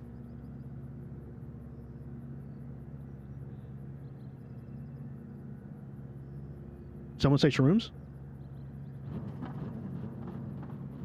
That's the alarm for when our kids play video games. They have a time limit. Ah. So and it's in the shape of a mushroom. That's what she was asking for. All right. Pardon the interruption. Yeah. No worries. One thing that I noticed on this right here is I can get on the throttle a lot sooner than I think I can. And Yeah, I'm terrified to spin on the exit of this corner, which is killing the exit for me. Okay, fair enough.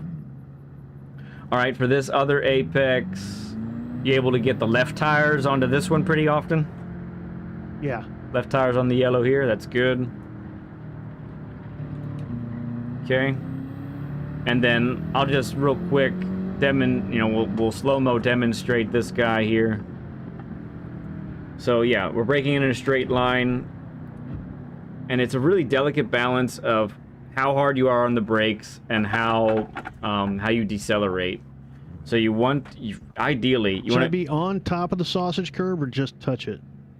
I mean, if you're on top of it, you can work with that. I would say, you're trying to get the left tires onto the curbing itself, not necessarily the sausage. Okay. But I think of great importance is you decelerate all the way to this point here. I think what happens a lot is we decelerate actually all the way to the apex and then try to get on the throttle. And that is slower, and this is why. So if I could just back up here a moment.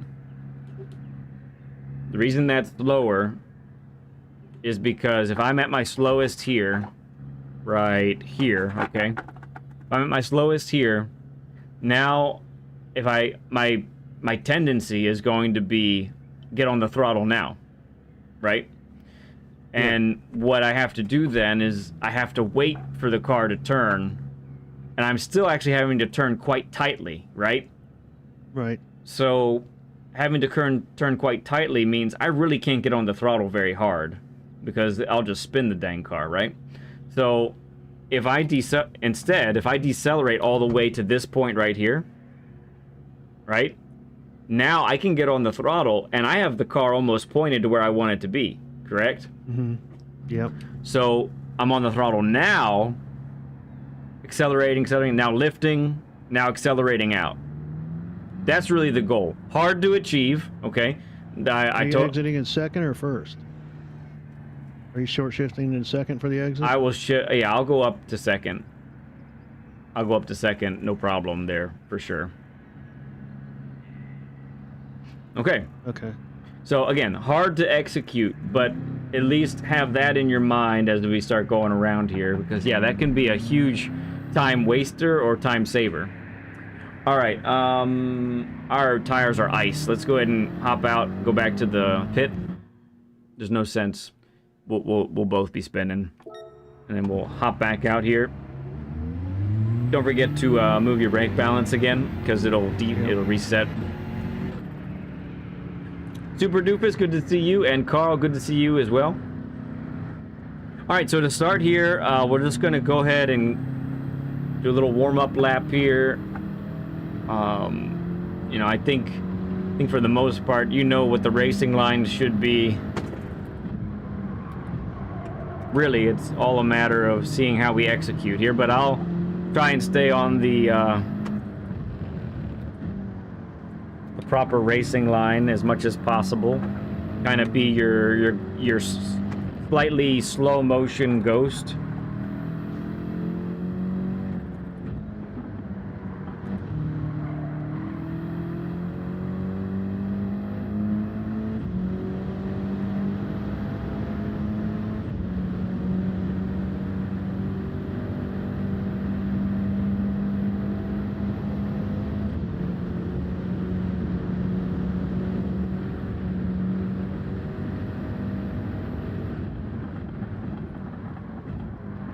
Okay, I'm turning to where you were talking about. Okay, gotcha.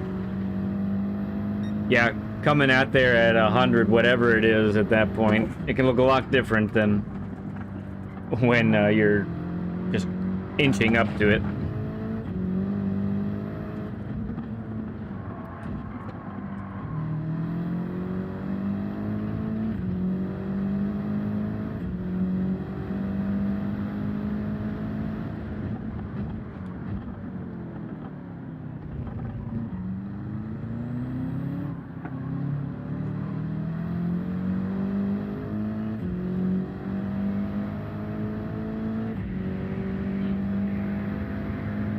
I don't think so, Tangy.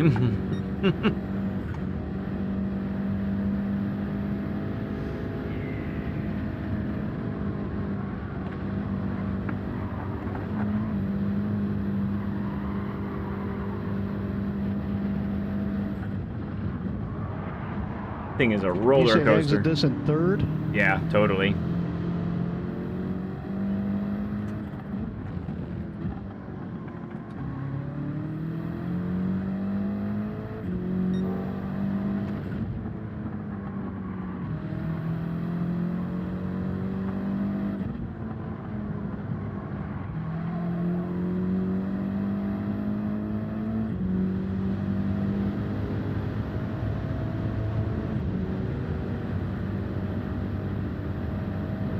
That's a hell of a fastest lap you got there. I know. It's hard to beat that one.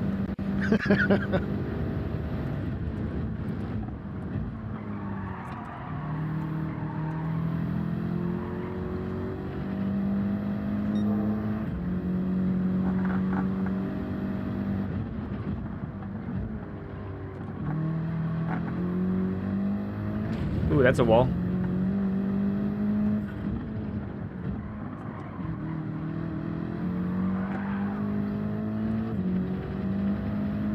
Yep, my back end wanted to come out there.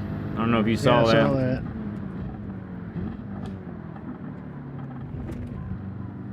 Alright, I want you right on my rear here. Let's go.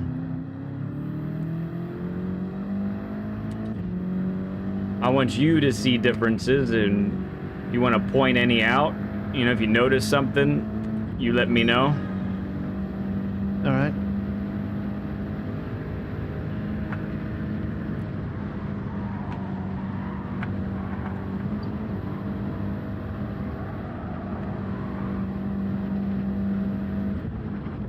Ah, I missed it.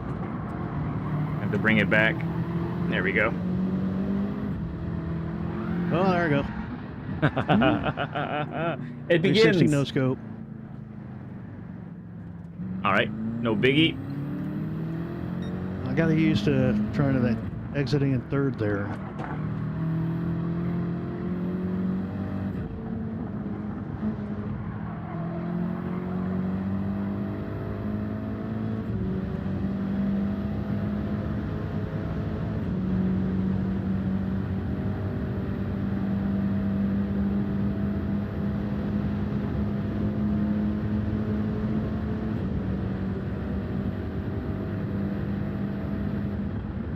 Now, do you enter this in third or second? Second. And then short shift to third? Yep. That's And correct. the throttle on the exit? If I get it pointed, I'm stomping on it.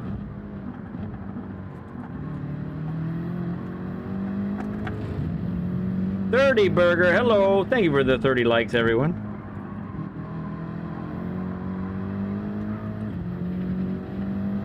You're getting on the throttle a lot earlier there, man. Okay. But I spun there so many times. I'm gunshot. Yeah, no, that makes sense. Totally makes sense.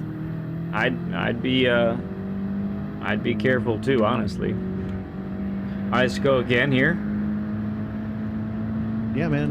Whatever.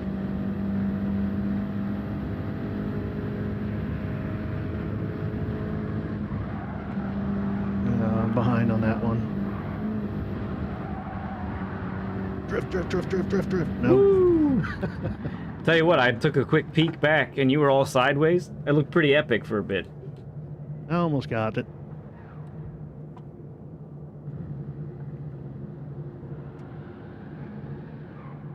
All right. Burn that rubber. forward. Here we go. Oh, and I got a penalty. Outstanding. Thanks, game. Appreciate you. I got dirty tires now. Yeah. No biggie.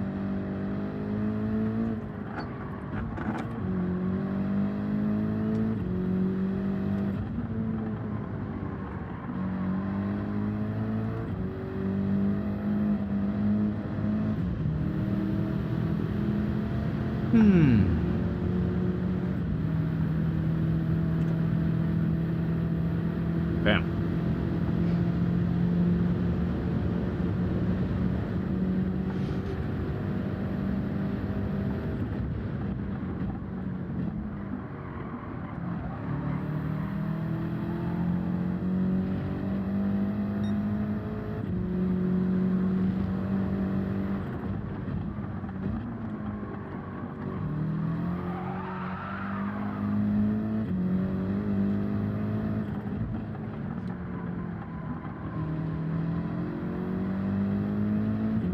Rigsby, good to see you, man.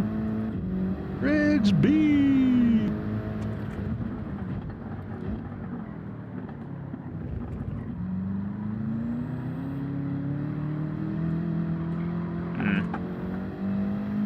All right, we'll let you serve that little pen.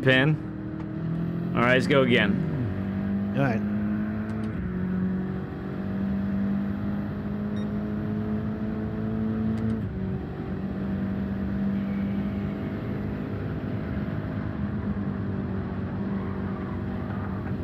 I probably got a pen there. I'm pretty sure I followed you right through it. Uh-huh. I led you astray. I didn't get one. Fair enough. Damn it.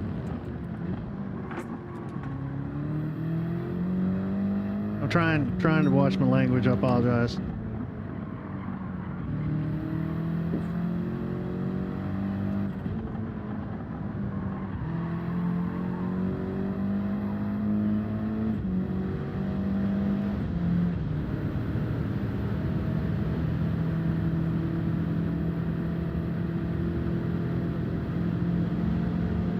Yeah, BL says, this is a family-friendly show. Yeah, but LG is rated R, man. I apologize. Oh, I didn't do very well there.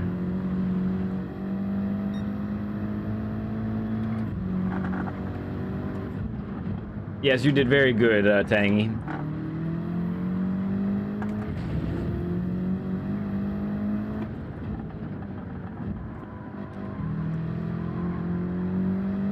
All right, when I serve this pen, you go ahead and take the lead. Okay.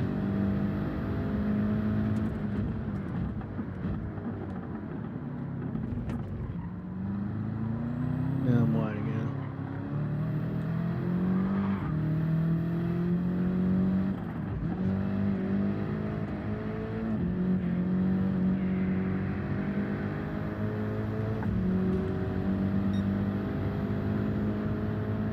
It's one of those you go ahead, I'll catch up moments. Mm-hmm.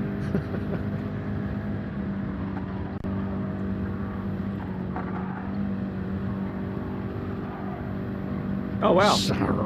I didn't see it from where I was. Didn't seem like I should have got a penalty there. No.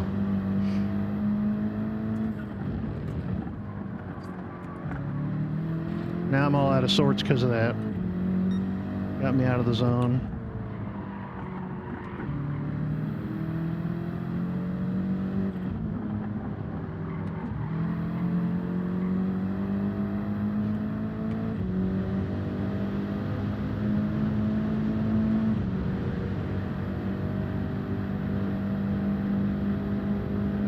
Prigsby says, I'll watch your language also, Tangy.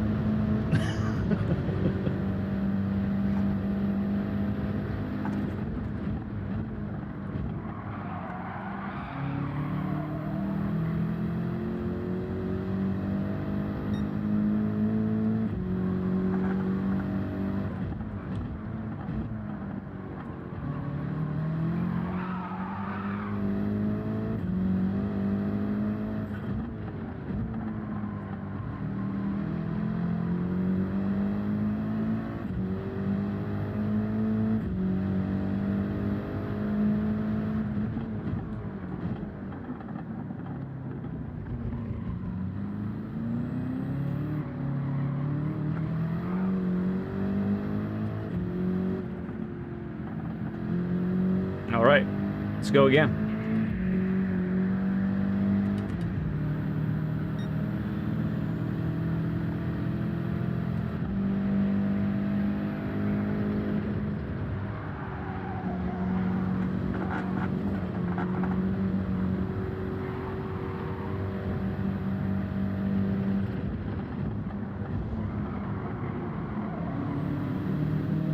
Okay.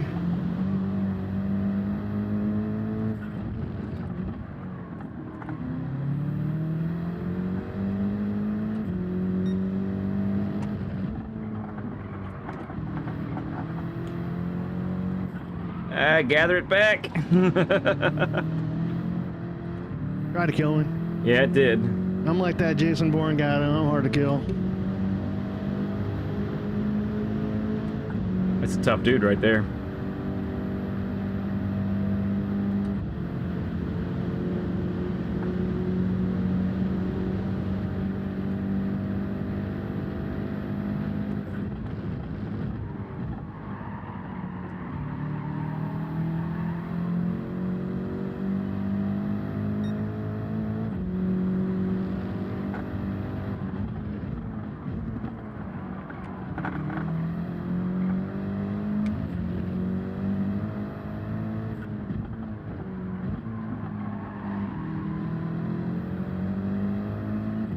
Nice.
All right, Mike number 5. We'll catch you later, bud.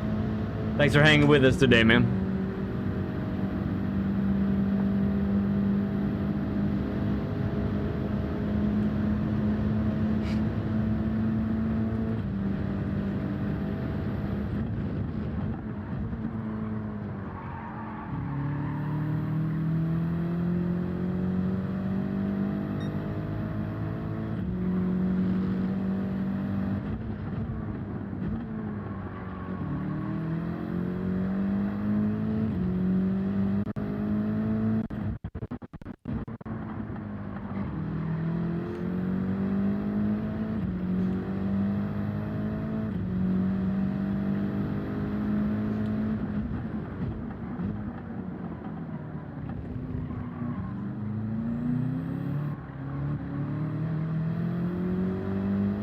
All right, that was a pretty good lap.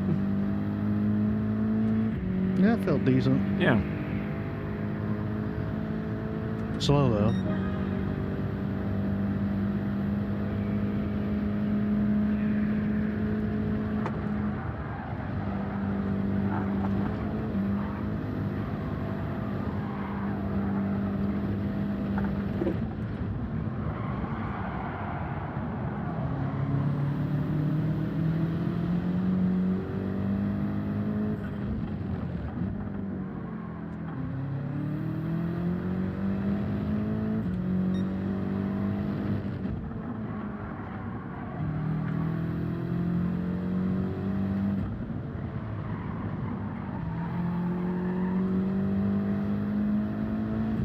Well, that corner, it's just a killer. If you screw it up, you're just dead. Yeah, man. For sure. I've watched so much time disappear down this backstretch. Mm-hmm. After this lap, we will go back to the pits and restart. Tires are pretty much done at this point. Oh, yeah, you got the Tire temps. Mm-hmm.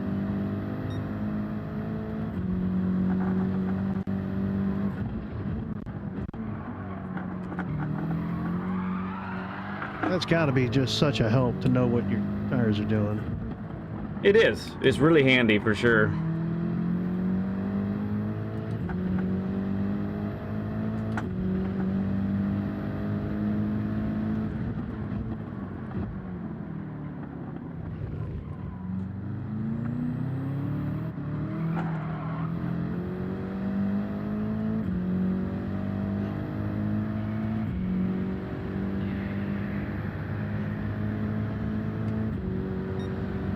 All right. Exit on out. Come back in.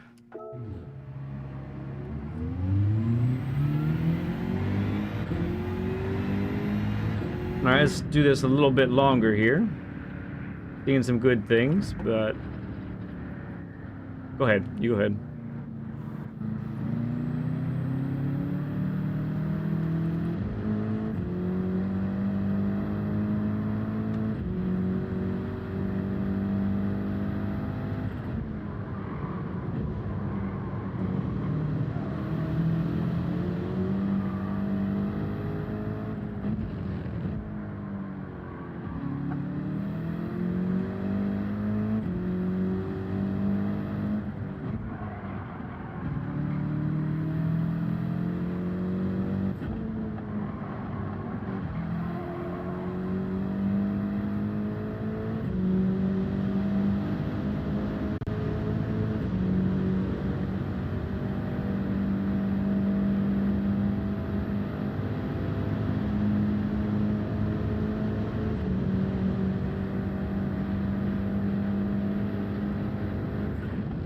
Ooh. I don't know what I thought my brake marker was, but that was wrong. I got in too deep too.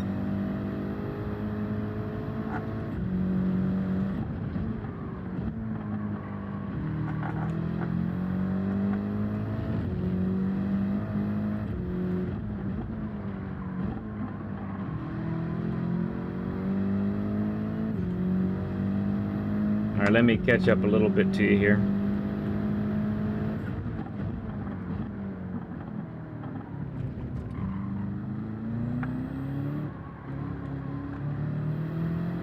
All right, off we go.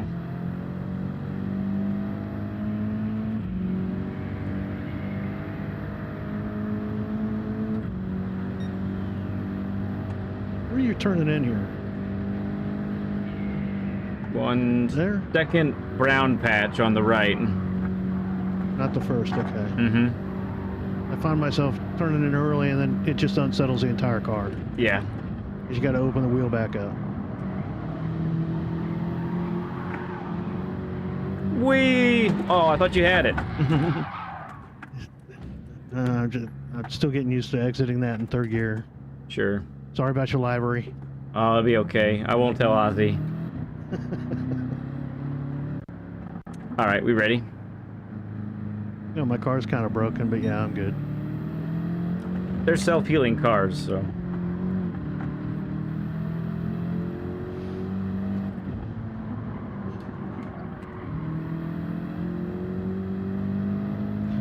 So if you get in that turn a little hot, can you grab a quick downshift to second and back to third to help suck it back in? Does that help?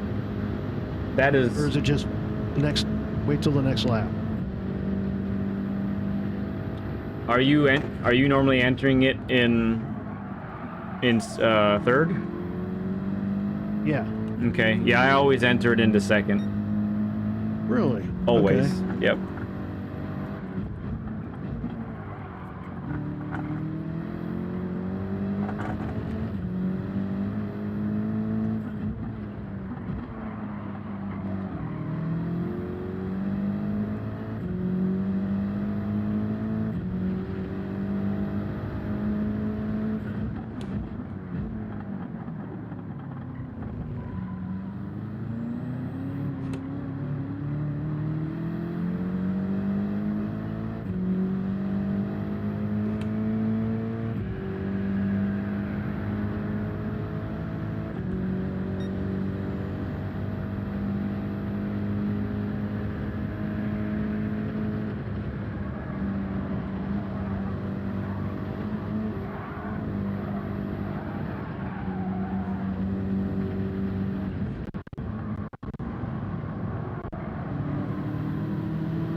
Yeah. I let second scream at me there, and then upshift to third for exit. Yeah, I tried it that time. Okay. It does give you a little bit more control going in. Yeah, it really does. It does help.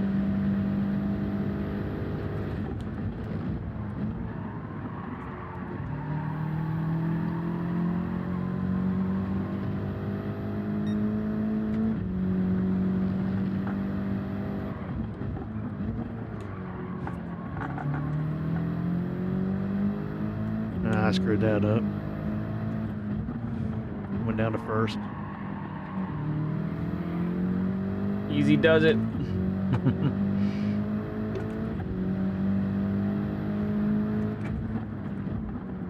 Racing soft tires in a Group 4 car. The spin shouldn't even be possible. Or Group 3 car. Group 3. I'm going to first gear there every time. Are you really? Yeah, and this is typically what I do find this a lot from a lot of folks. Is so where did you pick up your gearing by watching a replay, or are you doing what just feels right, or how are you? Just what feels right. What feels right? Okay, gotcha. So I do find that there's a couple different camps out there, and one camp will probably say, well, I watched the fastest replay and he did this, so in gearing, so that's what I'm doing. Except the fastest ghost in the world that you watched, you know, his braking is perfect, his entrance is perfect, everything he did is perfect. So while his gearing is right, it doesn't mean it's the only way to accomplish that. Now, if it's like you, where you know you're gauging your gearing based off of what feels right, that's fine also. But if you're habitually not able to like get to the apex, if there are things that are happening that are harming your entrance, having a downshifting by one more can really go a long way to helping sucking you to the apex. Yeah, I just tried first through there, and because you're so much higher on the RPMs, it feels a little bit more stable on the exit. Mm-hmm. I mean, I don't know if I'll be able to put fast laps in, but I'm learning quite a bit. This is really good stuff. Yeah. So, the down. I'm always downshifting. So let's see. I'll talk you through my gearing here. All right. So here. I walk the throttle through here quite a bit. It's rare that I'm full throttle that whole time. Oh, that's fine. I'm usually trying to just keep the car stable. I find if you just barely lift it, it's better than getting out of control. Yeah, I totally agree. You need to. It's a throttle monitoring area, for sure. Shit. Oh, pardon my French. I'm sorry. Okay.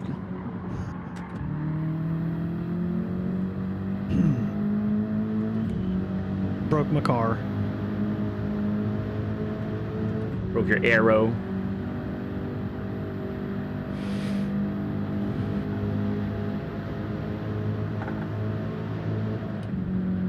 Yeah, so here. Sorry. I'm down to second. Right. Tuck it in. Out in third. Up here. You shifting up to fourth and then back down to first, or you just holding third? I'm down to first, up in second, out in second. Right here, down to second, down to first, up to second for exit. Okay, so I've been holding second through those corners. Yep, I'm going down first, down to here as well, down to first, up in second.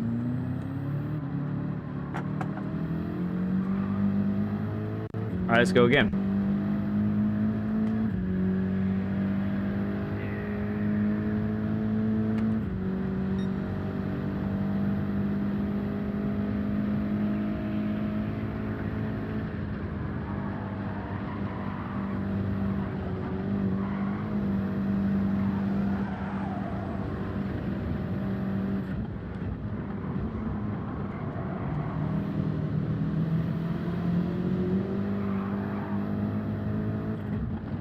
Down to first, up to second. Oh, I nailed it, and see, that's what I was telling you. Yeah. Every time I know I've nailed an apex, I'm gonna spin it. So you're going out of first there too. I'm going in first, out in second. In first.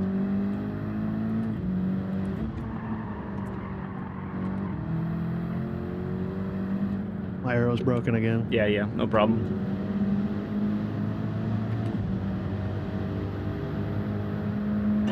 What is your optimal time show right now? Out of curiosity. 51.1, which is like 7/10 slower than what I've done. Mm-hmm. Okay. But I'm literally not trying to put in fast laps. I'm trying to experiment with different things. Correct. No, it makes sense. I was just curious.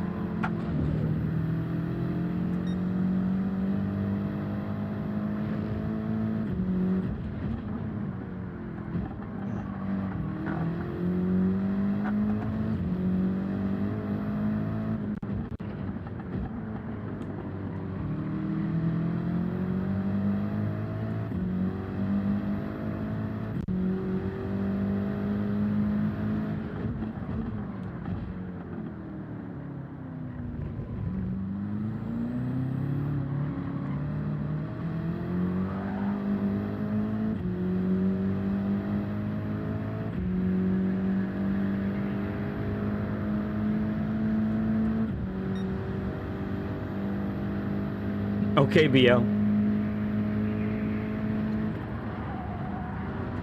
That was a heck of an entrance. I like that. I'm pretty sure I'm going to get a pin for that one. Oh, you did. It looked, maybe the server didn't show you really where you were for me, because that looked really clean.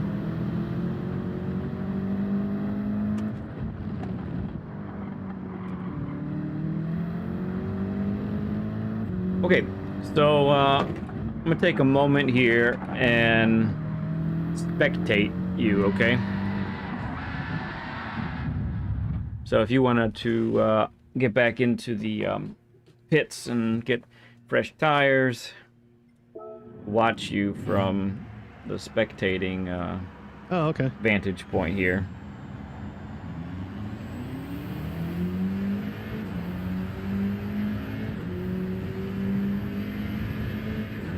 Like my Hi Mom library.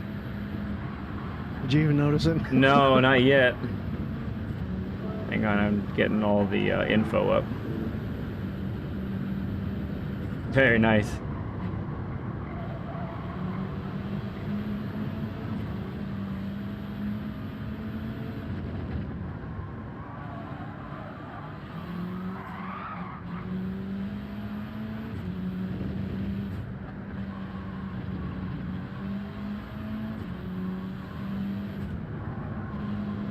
So while you're going on this out lap, one of the things I noticed from behind you was taking wider entrances than necessary. That's the motorcycle racer in me. Okay, yeah, I noticed that. I'll let you know when you're there. Not this one. This one was pretty good. Yeah, exactly. That line you just took there, that's really typical of what I saw. This one's been good. Now I got to relearn how to get in there using first gear. Yeah, well, this one was wider than necessary. Yeah, big time. You're actually losing probably a tenth or two just on that corner because we're taking it too wide. And it's probably upsetting the car, which is why I keep spinning there. Could be. Tighter line, get it pointed straight faster. Correct, yeah. And then, yeah, the other one is the tunnel coming up. I noticed it on the tunnel.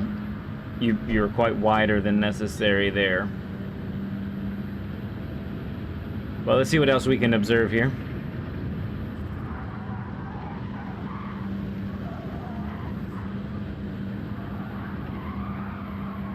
Yeah, it's good speed.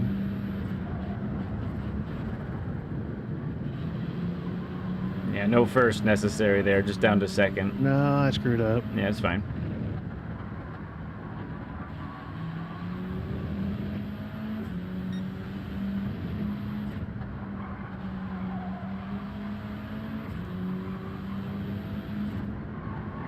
Mm-hmm. Yep, I like it. Let second gear kind of scream at you there for a little bit. Get the car pointed and then bam on the throttle. One of the things I've been trying to consciously do is let the car roll more. Like, no throttle, no brake inputs. Let the car settle itself a little bit. Where before I was just always either on the gas or off the gas, or on the brake. Yeah, I'm gonna say I'm seeing a little bit of that already, and no brakes are gonna harm you in most cases with a race car. In a road car, that can be beneficial. Darn it, I forgot to take a tire line. I'm 55 years old, lad. I'm setting my ways, man. You're fine. It ain't no problem. Okay. So we didn't get at our slowest too soon at that chicane, but we did get slow too soon, if that makes sense. Yeah. You spend less time decelerating through that portion.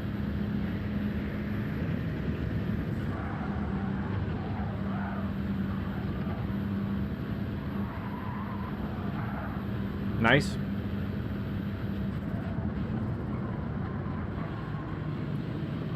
Heck yeah. Woo, that was rapid. How did that feel? That felt dialed. Yeah, so... Well, look. Or not, you don't have to pause if you want to just stop for a second.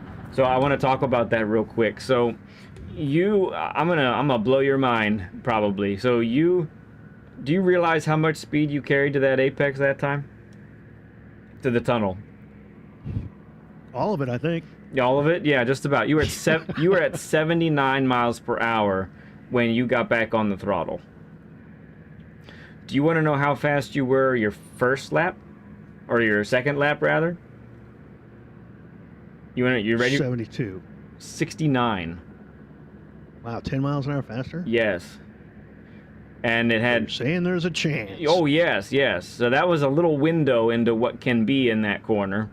And obviously... I got out of there so good, I missed my brake marker for the next turn. And that's exactly right. That's what I was about to say. You carried so much more speed into the next corner, you didn't know what to do.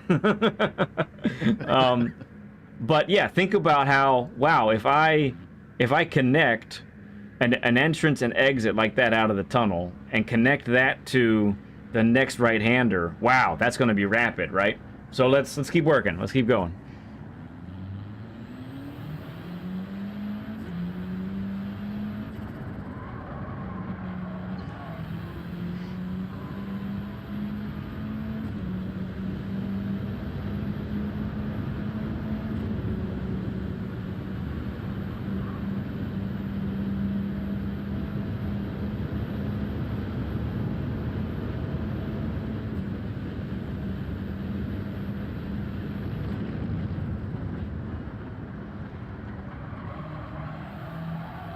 Okay, that time...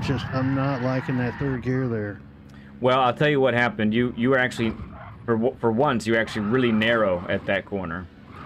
Oh, okay. You were too narrow at that corner. You didn't have a chance to get the car rotated. It's Will Larson. What's up, Will? Good to see you, friend. Glad you could stop in, man. What's up, Will?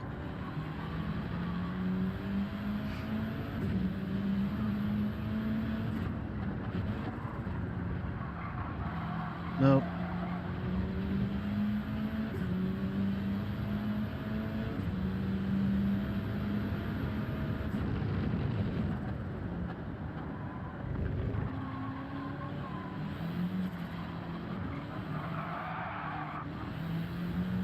Just forcocked the car. Ugh.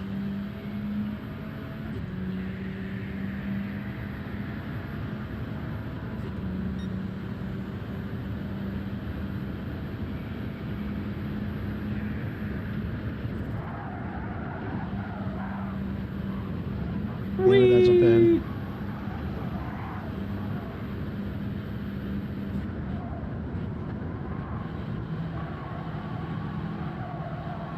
Okay.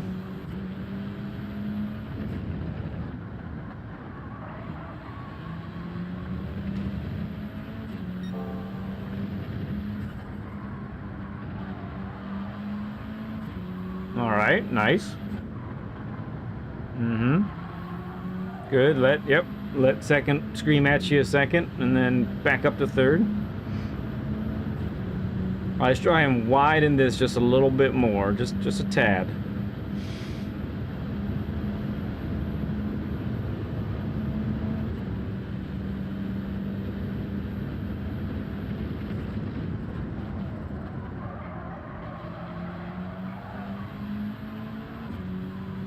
Screwed it up.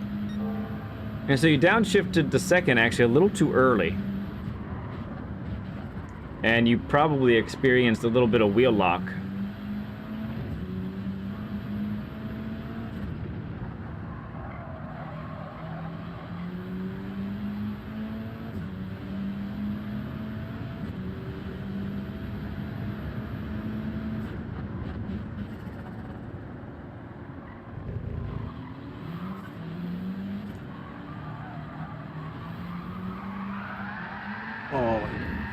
Okay, let's give you a break for a moment, and I want you to spectate me for a bit, okay?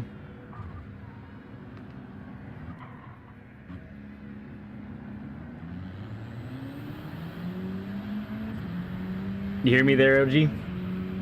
Yeah. Okay. Sorry. That's okay. I had to put something in there. I'm not. I just saw it come up. Okay.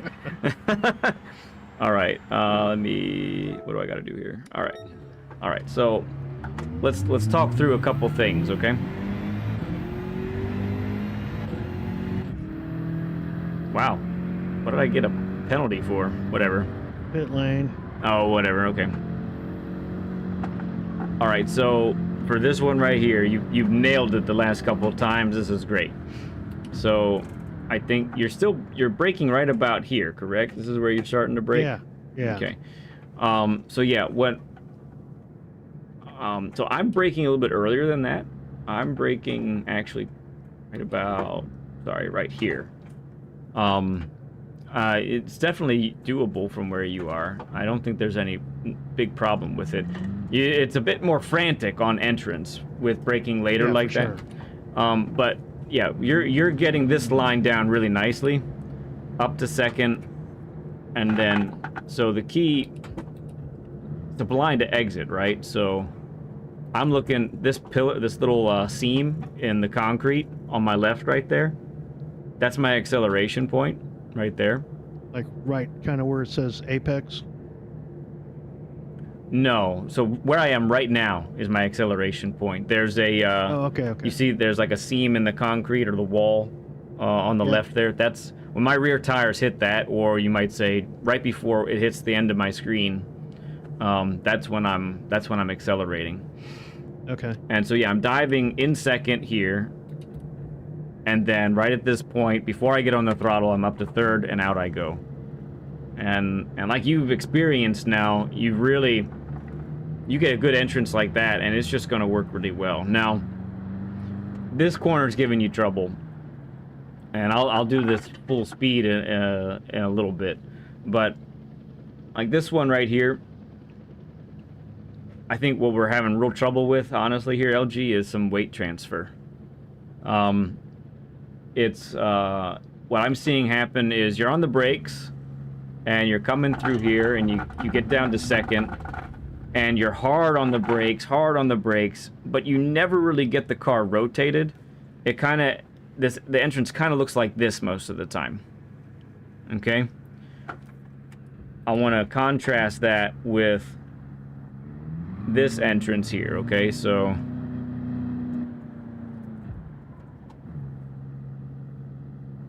okay, on the brakes right here, down to second, getting the car's weight firmly planted on the left side here.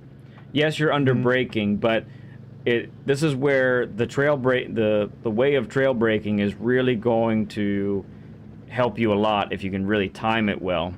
And then right about this point is first gear, getting that last bit of rotation. So I'm hitting the apex like this, and I can get on the throttle right now. You follow me there? Yep. I'm on the throttle now. I feel like I'm missing this corner all day today. All day, yeah. So well, with you, I was doing all right this morning, but sure. Gotcha. What I'm seeing Now is... I'm in a funk. Yeah, it's okay. Most of the time I'm seeing you on the throttle right here, and actually not really even able to get full throttle until you're finished with the exit right around here. Yeah. I'm noticing...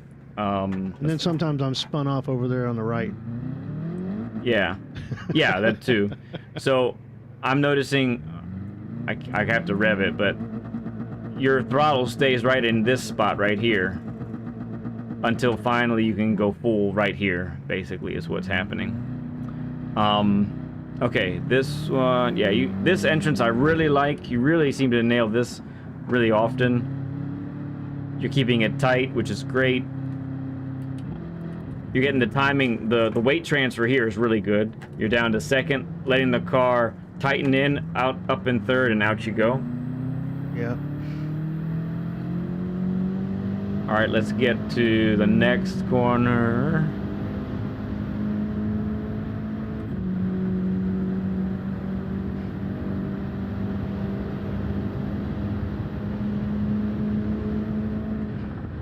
Okay, slow-mo again here. So braking just as the sign goes by. Down to third. Getting this roll, this rotation right here. Down to second. Okay, and on the throttle right here. Up to third. So here, and what I'm seeing from you is really typical of guys at your level, which is quite quick, but you're losing time in one specific area on most corners. If you're losing time in a corner, this is where it's happening. So you're not when let's break it down like this. So you're good here. You got your braking point. You corrected Braking, turn in. You got your turn in. Exit. You got your turn in proper, right? All that is good. But in a corner like this, in this realm, from here to the apex is where you're losing your time. This is where it's being lost. And it's coupled with how well you are gearing and how well you're braking. So now we mentioned, the fastest, we've mentioned Burton. He's able to, I think he carries third all the way through here, if I remember right when I watched him.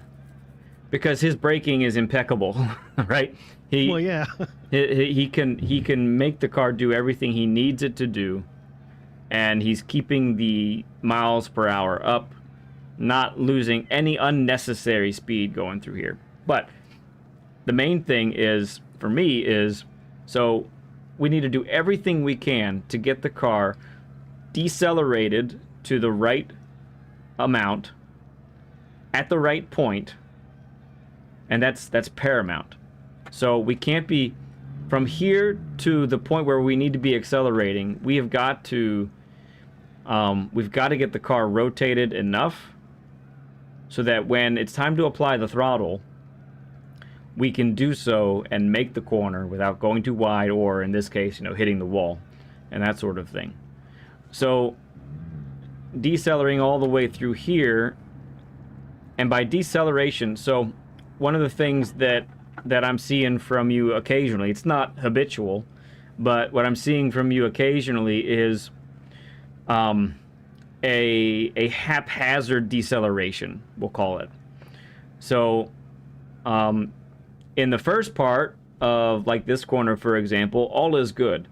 But when we get to that last 40 meters before the apex, let's say, this is where things are happening that aren't quite regular. Sometimes and I think you're experimenting a little bit as well, but you're getting that gear down a little bit too soon. Mm-hmm. And so it's harming you, because now you're getting wheel lock and your car is like, whoa, what are we doing? And then your braking is, for the most part, a little bit too heavy for too long. So if you look at my brake input right now, right? So actually, let's back it up and talk about it that way. So you're braking in a straight line all the way to this point right here, right? Right. And now we're waiting to turn in. So at this point, we're, let's call it in this vicinity of brake pressure, right? and we're monitoring that, and then at about this point we are, you know, just above 50 perhaps, okay? And then this is where, from here to the apex now, this is where we either stay too heavy in this realm here, or we drop off, either completely or almost completely. And what that's doing is it's unloading that front right tire in this scenario right here with this corner. It's unloading that front right tire, so you don't get the grip that you need in order to really dive to the apex like the car's capable of. Does that make sense? Okay. Yep. And that's in the case of getting off the brakes too much. In the case of staying on the brakes too hard for too long, what's happening there is you are keeping the tire loaded. However, the brakes are being pressed too hard and you're inducing a slide, right? So that slide then is carrying you deep. It's carrying you out here when you should probably be, at this point, a car width over to the left. Mm-hmm. So I'm using this corner as the example because it's a longer one. You spend more time turning, you know, duh, right? Right. But there are microcosms of this effect in many corners that you're doing. So the one after the right-hander after the tunnel, for example, turn, I don't know what you want to call it, but yeah, the right-hander after the long left tunnel, that's happening there too. It's just not happening for as long because it's a shorter turn, right? Right. So that's what I'm seeing a lot of right now. So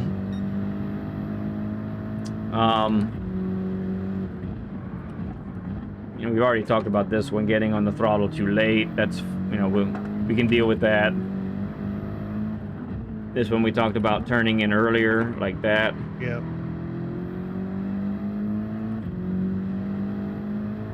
This one, yeah, so it had been going okay. One of the times you went last time, you were in first by here. And the rev limiter, it was hitting the rev limiter. And so that really unsettles the car too much. So you want to be, first is good. You want to be first, like, right about here. And then let the RPMs suck you into this part here. Be at your slowest right here, and then you can get up to second, and out you go. I'm going to serve this pen, and I'm going to try and demonstrate a little bit after this at full speed, okay? Okay.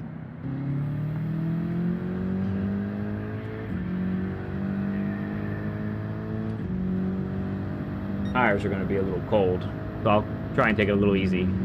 It's weird in spectate mode. These T598s have this gear jolt. My rig's jolting every time you shift. Oh, funny. Even in spectating mode, huh? Yeah. All right, so first turn here. And tire's a little chilly, but got the idea. But this one's a big one here. So let's look at the difference here. All right, still miss the apex.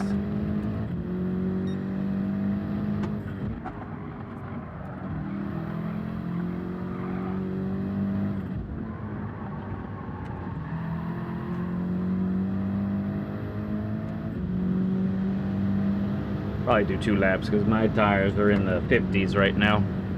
Yeah.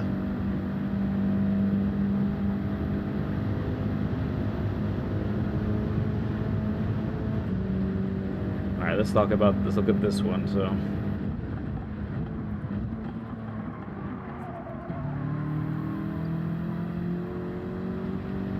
So there's no, you know, what I'm talking about here is no wasted time in the deceleration zone. Right.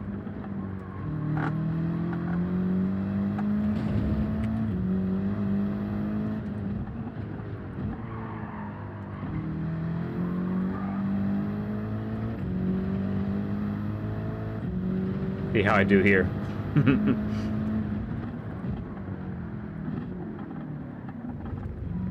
little slow.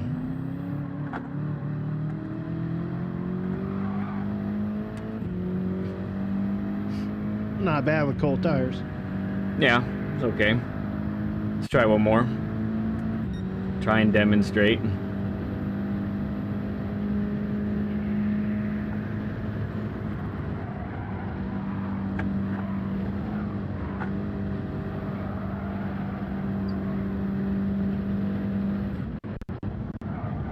Nah, I'm not getting this one how I want at all.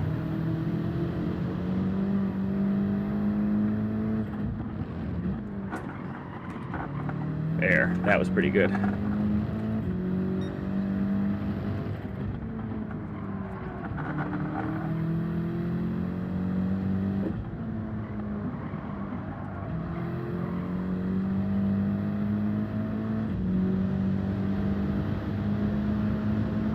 So, part of that no wasted time in the deceleration zone, it requires the same amount of pressure on the outer tires, consistent amount of pressure on the outer tires throughout the deceleration process. Oh, it's gonna be close. Okay, a little bonk.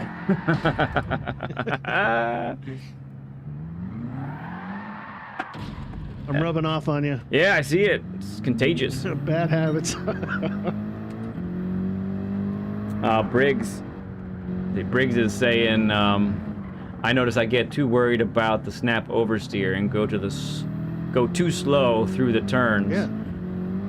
Same thing, Briggs. But he has since noticed that and tried to change it and improve. That's good.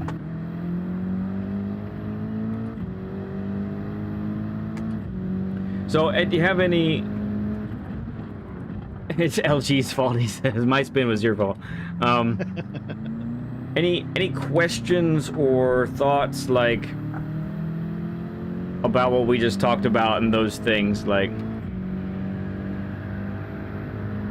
No, not really. It's just a matter of, I'm going to play this back and just do some practicing with it so I can, it's a lot to take in all at once, right? Yep, sure is. And I want to approach it kind of a corner at a time. And, like, I really wish, like, you could break the track into sections and just practice a section. That'd be fantastic if you could do that. I also wish... If we could do that, yeah, that would be amazing. That like your fastest time was always the delta. I don't want to know that okay, cool, in this session I did a 51.4, right? That's not my fastest time. Mm-hmm. I want to know what my delta is to my fastest time, not the time in this session. You know what I mean? Yeah. Well, maybe with the telemetry that's coming up in Spec 3 update, maybe we have that sort of thing. Could be. For sure. Okay, well, with that... Oh, go ahead. Like I was saying, it's a lot to take in, and I was really trying to put it all together, and make these changes, but it's just going to take some time. And this is fantastic advice. Mm-hmm. And I can totally see what you're saying. I just need to, sit down and apply it. Yeah. My butt's a little sore because I've been in this rig all day, so it might be tomorrow. Sure. Well, so I had that jackhammer race earlier. Oh, that's true. Yeah, right. That's my fault. That's my fault, guys. That's not lead. That's all Lou. That's LG. That's LG right here. Ooh. Wonder how hot I can get the tires. Anyway, sorry, that was me playing around. So I just want to see you get back on the course here for a little bit and just see. We're gonna try and implement some of these things. And we'll just do that for a little bit here, and then I want to give you a chance on the actual daily, and see how. I don't want to race the daily. I don't mean race it. I meant actually. I'll lose my A. Yeah, I don't mean race it. I mean practice the daily. That's qualifying time trial. I forgot to adjust my brake balance. All right, brake a little earlier there.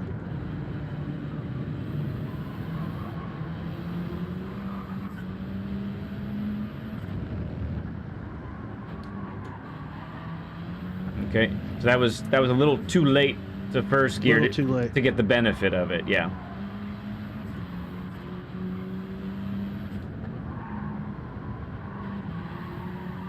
That's good.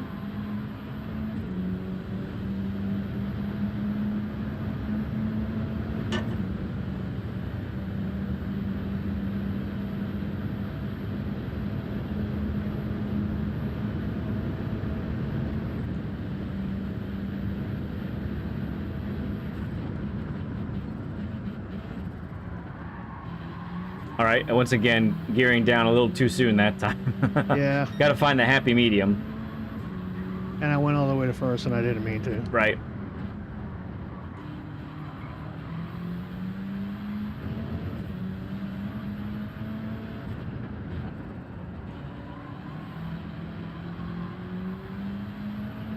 Is that a better turn in? I can't tell. That was better.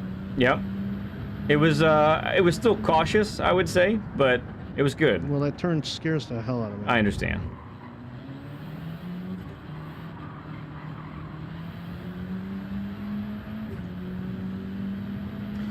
So, you remember how I talked about keeping the outer tires loaded consistently with the weight? So, to be the fastest, to make the car be at its fastest the entire time, it means actually maintaining that consistent weight on the outer tires on exit also, right? So like right there, that's a great example of doing exactly that. You decelerate it all the way to the slowest point of the turn. Damn it. Every time I nail it. So that turn specifically, let's talk about that for a second, right?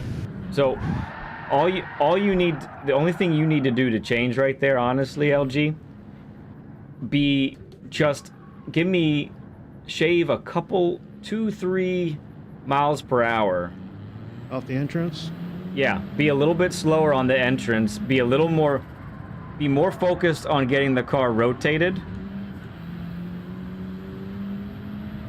And then you'll have the car more pointed, and then you won't be spinning because you won't have to put so much steering input into it. You know what I mean? Mm-hmm. Nice.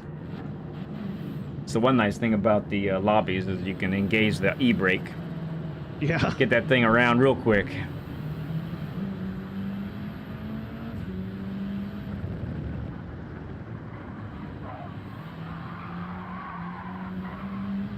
Man. It's okay. Go back around. Try again. Around the other way. What am I doing? Be better to come at it normal speed anyway.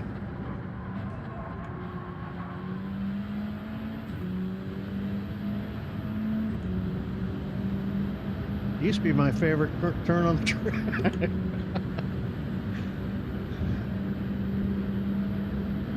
Yeah, I hear you. Well, like, you know, that was a corner where I was better than some folks, you know what I mean? Mm-hmm. Ooh. Very close. Just a little, just the most little bit of too fast at the apex. But you had to lift just a little bit on exit. Yeah.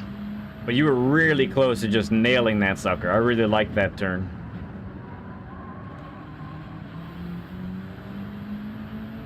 Hey there, Jade. Good to see you.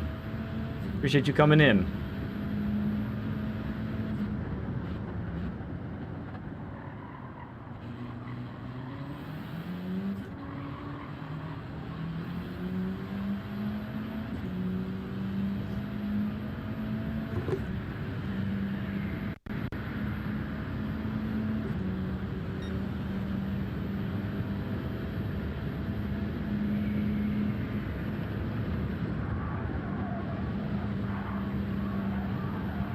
Oh, malarkey.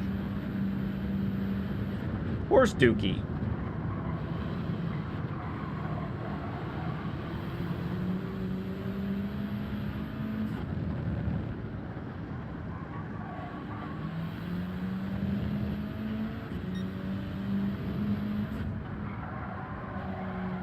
Too hot. A little bit too hot.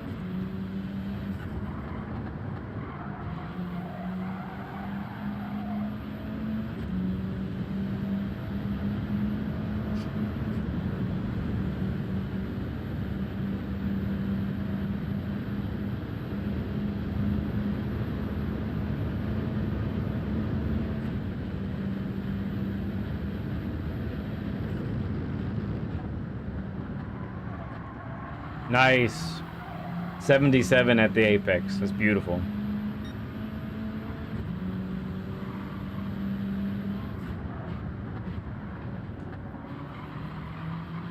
I like that aggression on the throttle. That was nice.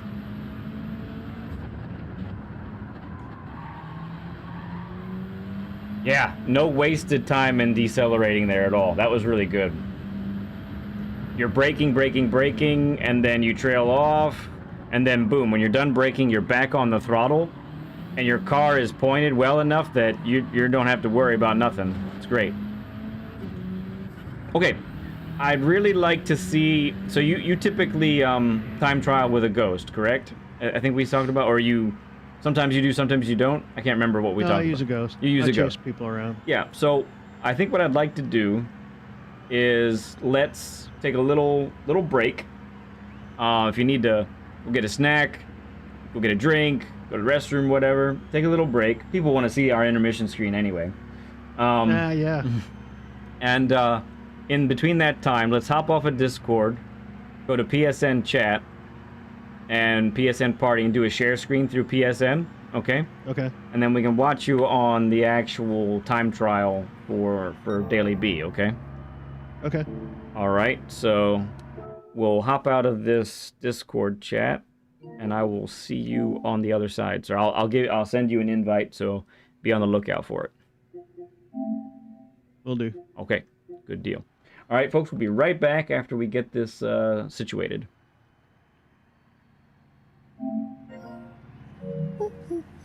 Oh!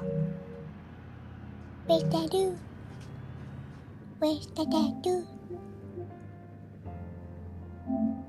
The pencil is my dad. I'm looking for him. There! Oh! Oh! That dude is probably racing.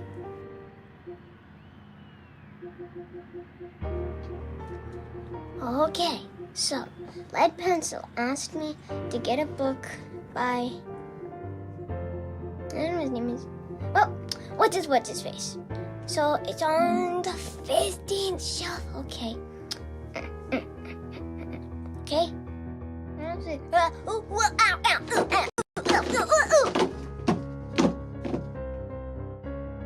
I'll just eat my way out. You most certainly will not. I'll just read my way out. So guys, do you know about gas? Because gas is really important for cars, because cars need to drive, and if they don't drive, that's bad. Also, and make sure to put gas in before you go racing, because if you don't put any gas in before you go racing, your car will stay in the same place, and that's bad for racing, because in races you're supposed to go really fast. And also, make sure to turn off the car before you put in any gas, otherwise it could blow up.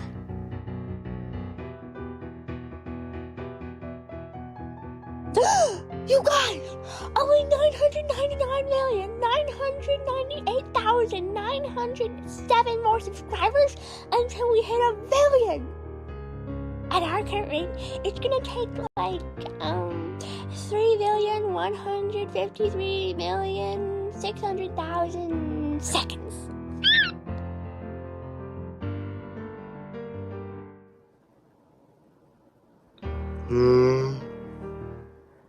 Oh, hi.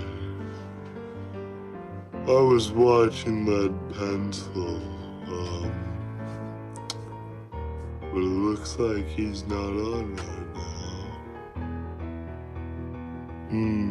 We gotta wait.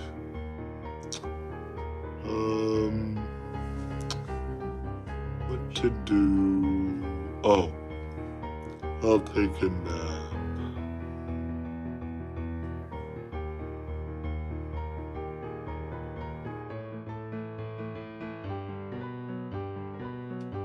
Hello, class. Welcome to the first day of Miss Neverfeather's Gormless Guidelines. Now, take out your driving journals and write down the first 6 tips on the chalkboard.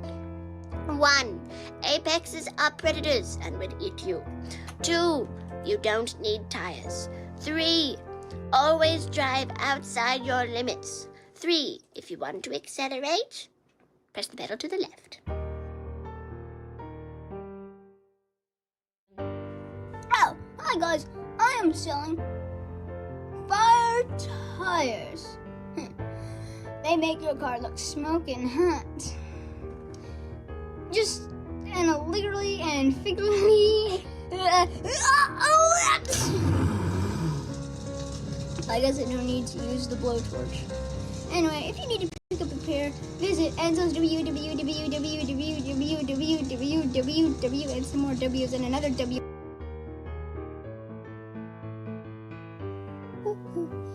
Oh! Where's that do? Where's the tattoo? The pencil? All right, everyone. Great to have you back. Sorry for that little break here, but we are now set. We are seeing EllGee's screen now. And we're going to just take some time here and see we can, so that EllGee can really feel it in the actual daily. Not just my lobby. You know, sometimes the temperatures and whatnot are a little different, so we'll get him in his proper, typical form here. Well, I don't know how proper it'll be. Well, get you in what you're used to doing, basically. Whenever you're actually doing a session for yourself. By now, throwing my toys out the pram and going upstairs.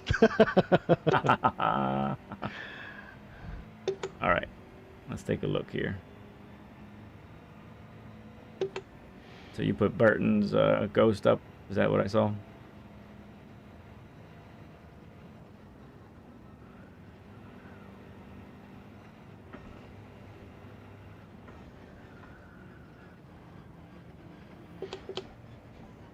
Well, I got dirty tires now. Yeah, no biggie. You would think as many times as I have started and stopped and restarted that this corner would be the best. I'd just be amazing at it. Yeah, because you've done it so many times. At least 11 billion times. 11 billion. That's a number, a real one. I've seen it before. I think there was a certain Hobbit that talked about that one.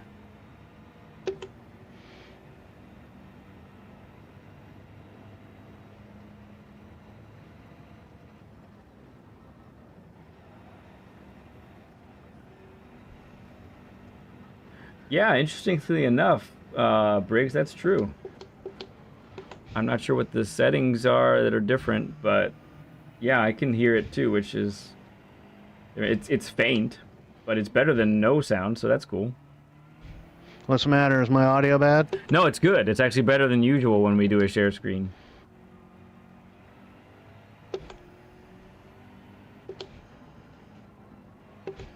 Yeah, exactly, Briggs. All right, so that trick there makes a big difference. Yeah, you can feel the... Well, I can tell from the ghost, right? So, because I've chased Lewis for, I don't know how many laps on this for Cock to Track now. Yeah, dozens and dozens, right? Oh, I got in way hot. I felt my front end pushing. You almost... So that's right there, I'm telling you right now, that's the result of getting off the brake too soon. You were trail braking, but then you let off. If you had stayed in the 10 to 30% brake pressure range for a little bit longer, that would have sucked the car to the apex. Yeah.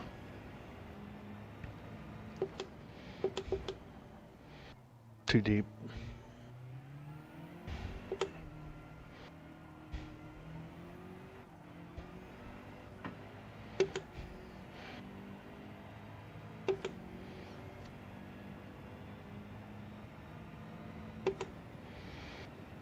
Not a crappy lap, but oh well.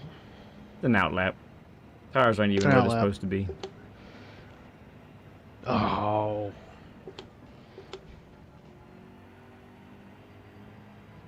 Yeah, there it is.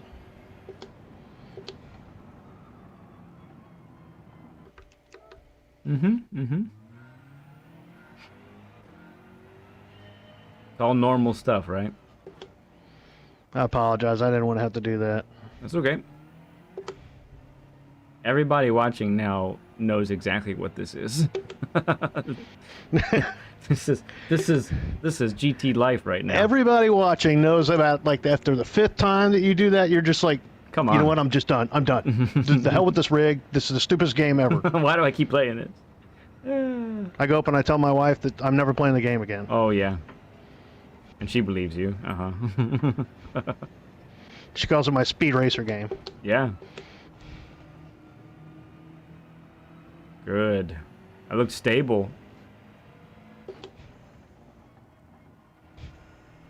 No.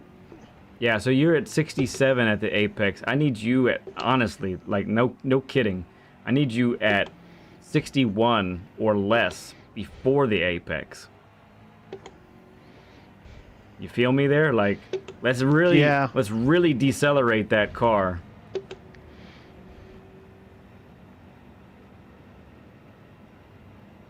Do all that work of rotation before that apex. Well, I'm killing my lap right there right now. I can feel it. Yeah, you'll reap the benefits, and there will be no drama on exit because the car's pointed already.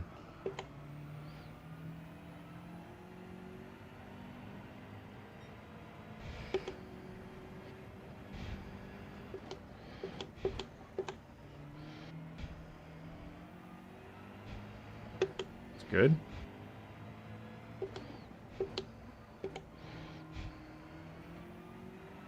Nice. That looked good.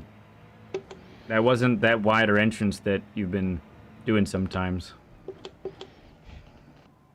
Ooh, yeah.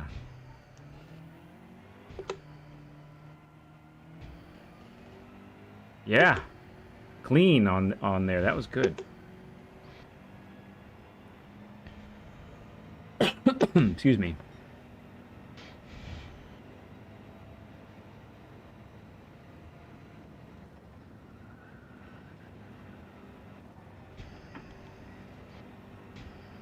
Yeah, good. You're going to gain time there. Excellent.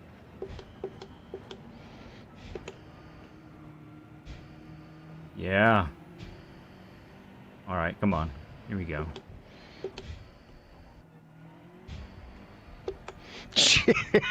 Oh, man. So... I'm sorry. I no. went all the way to first.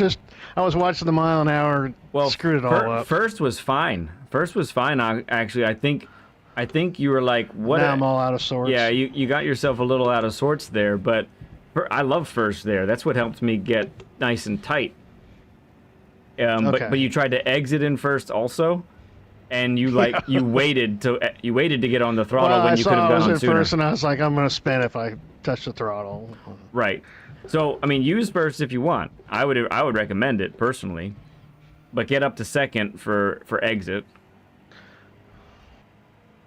Really, what was awesome about it, I mean, you didn't take advantage of it, but what was awesome was that first gear, man, that rotated the car like crazy. You had the car pointed where it needed to be. Hey, Nando, good to see you, man. Thanks for coming in.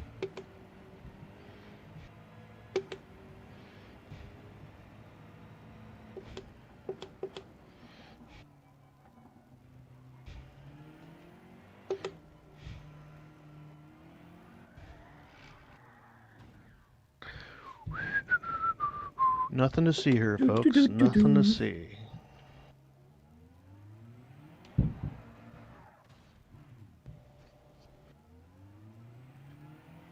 I don't care to have a broken car. I'm trying to do 62 miles an hour through turn 3.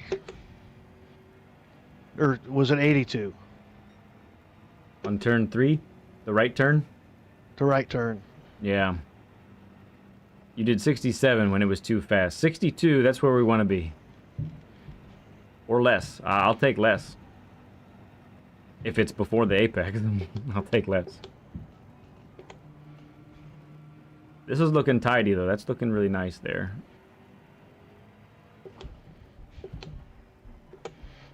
Uh-huh. That's... Look at that. It was faster. That's the way of life we want right there.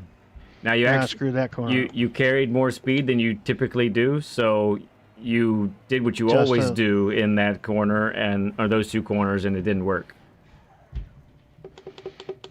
We have to probably brake a little bit earlier or brake a little bit harder for longer in order to get that rotation. Yeah, it's going to take some time to readjust everything. Yep. And I'm looking forward to it. Yeah. You know, and I like, you know, I like to give people this opportunity here. You know, you were 3/10 off your top time a little bit ago, and that's better than some. And people. that wasn't a good lap. I mean, there's Yeah. I think with the advice that you've given me, I can definitely apply that and do better. I'd like to get it in the high 49s. Mm-hmm. Still doesn't mean I'm going to race this race. No, but no, I'd I like to be understand. I get that. That will come with time.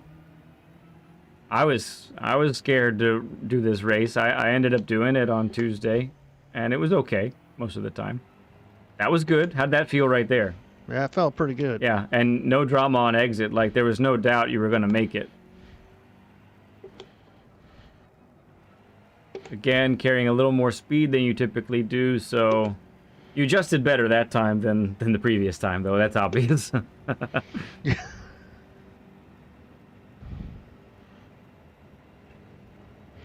Should have driven around in the Tomahawk for a while and then jumped in this. It would have felt Slow. totally easy. Yeah. Felt like, what is this slow machine I'm in? Throttle, yeah. Oh, that's rapid, dude. That's rapid right there.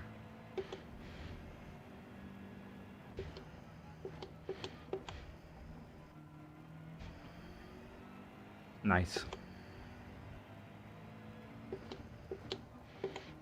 Wicked quick. Good to see you, Coach. Glad you can come in, man. He says, hello, fellow pencil heads.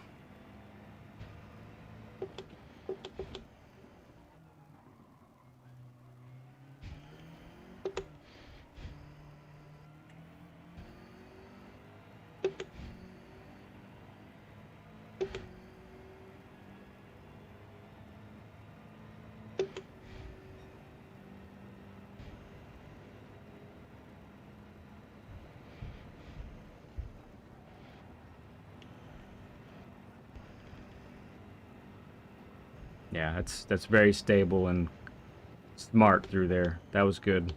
You didn't overdrive that part, which is nice. Oh, look at that. That is pretty. Yep. 58 before the apex, and you're still gaining on your time right now.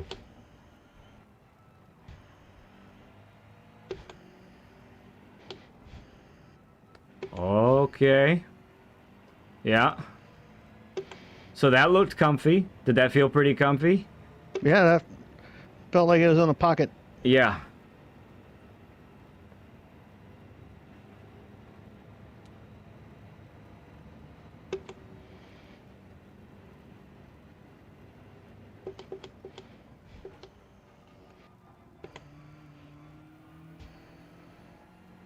Nah, Almost. didn't trust myself. Yeah, you could have been on the throttle a little sooner. And probably been okay. But you're still in the range.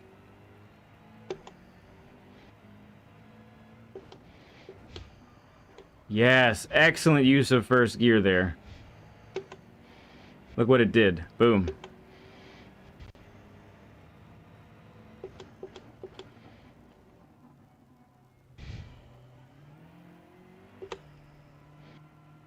Ooh, okay.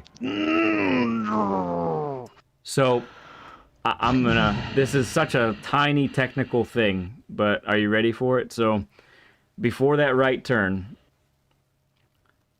you lifted, but not quite enough. So I want you to go back there for just a moment, okay?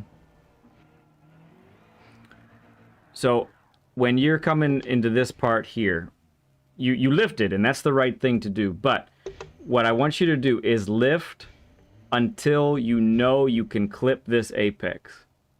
And Lift until here. no, not until there. Lift until you know that the right tires will clip that apex.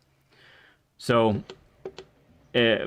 how I mean is, so on this last time through, you lifted, you actually only lifted, just so you probably don't know, but you only lifted about 25%. So you still had 75% throttle going towards the apex.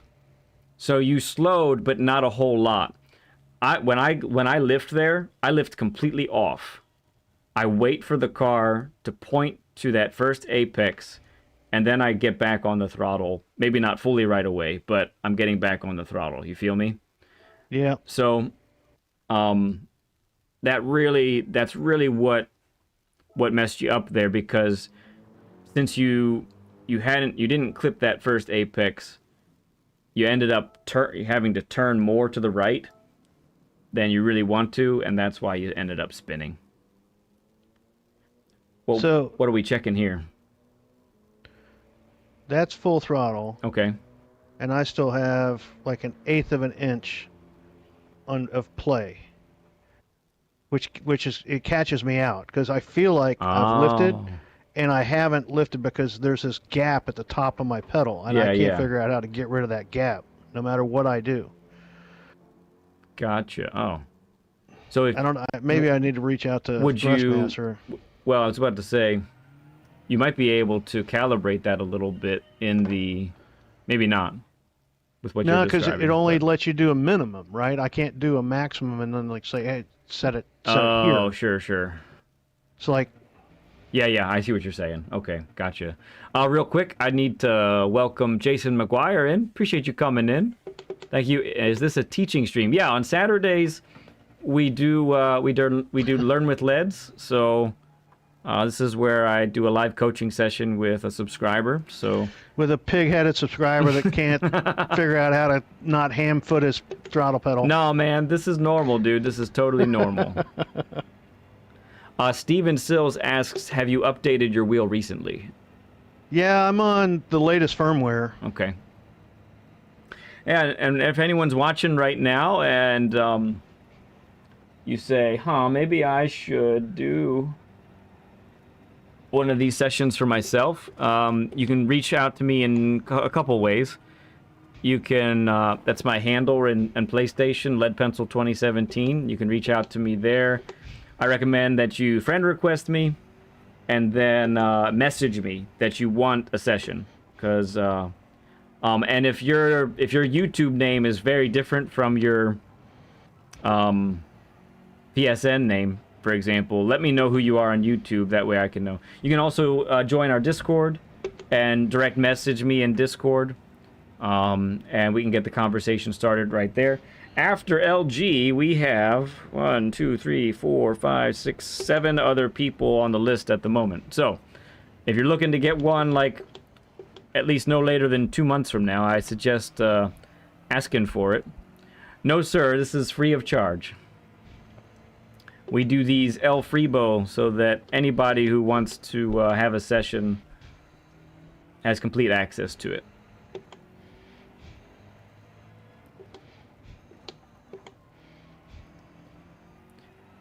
So I see you've caught on to this downshifting now a little bit better, EllGee. Like I'm seeing really crisp downshifts. The downshifts. It's gonna take me a minute, but I'm starting to get the hang of it. Yeah, and you're doing it at the right time. Yeah, Steven has been talking about how well things have been going since his session. That's really awesome, Steven.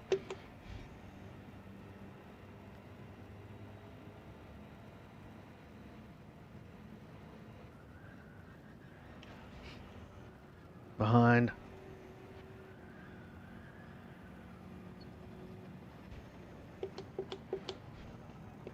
Briggs says, the best coaching price in town. $3. Could be yours free for just $9.99. Yeah. Good. Yeah. Look at that. That's what we want right there.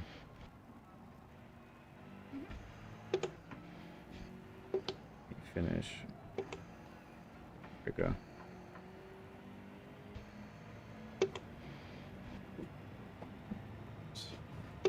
Got behind it, had to walk it out. Yeah.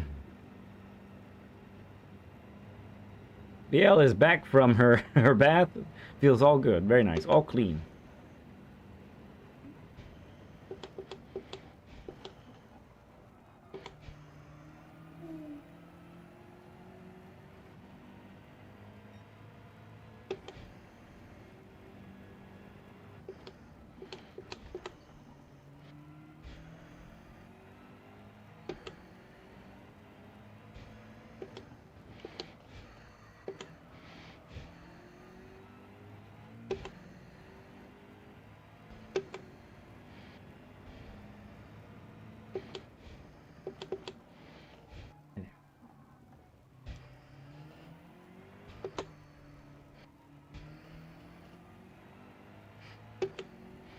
Well, now I'm lifting too much because I'm just losing time.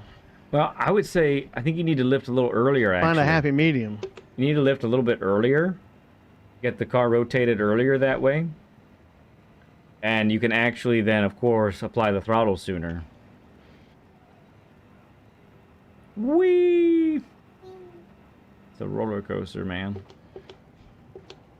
Ooh, Steven's only a 10th off my time in Daily B. All right, nice.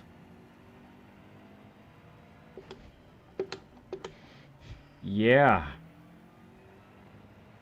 Yeah, we like that.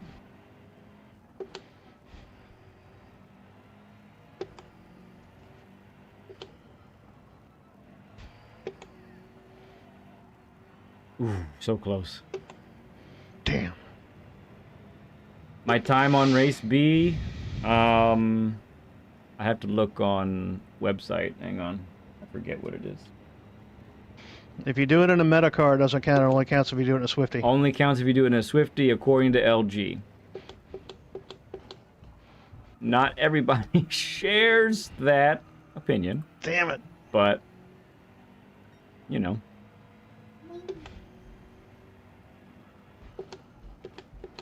Nah, I'm being sloppy.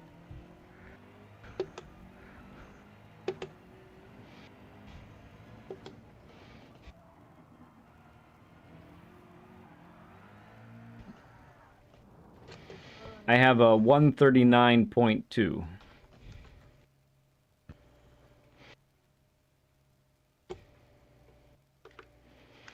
Well, what you feeling? Are you feeling ready to tap out? Yeah, I'm starting to get a little frustrated.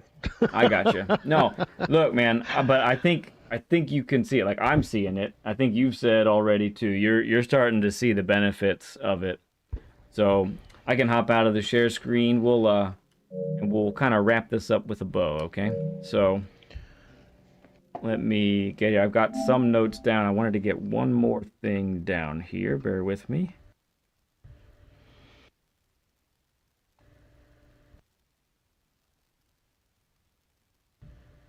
Apex. Okay.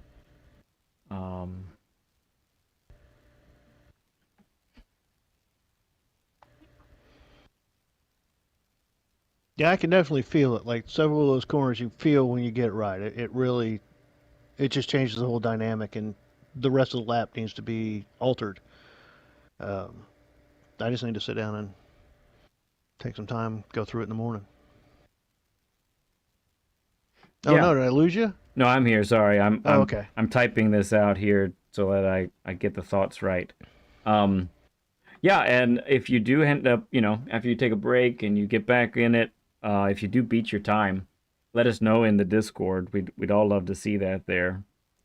You can share it in the party section or wherever you want to do it. There's no doubt in my mind. I mean, I was close to it already, and I wasn't even stringing good laps together. I mean, just making I think that first gear thing, I don't know why I've shied away from it so much, but you can feel the car, it jerks in a lot easier. It sucks it in. Yep, it really does.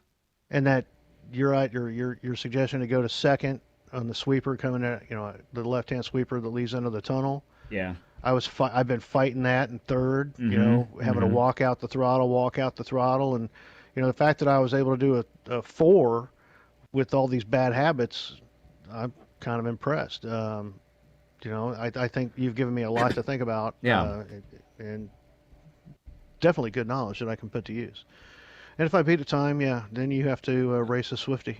That's right. That's what we agreed on. All right. Are you still in share screen, or did you leave? I left right now. Yeah. Oh, okay. I was going to show you the Swifty. Oh, I can. Well, let's see. I think I can hop back in. Let's see. I don't know if it times out.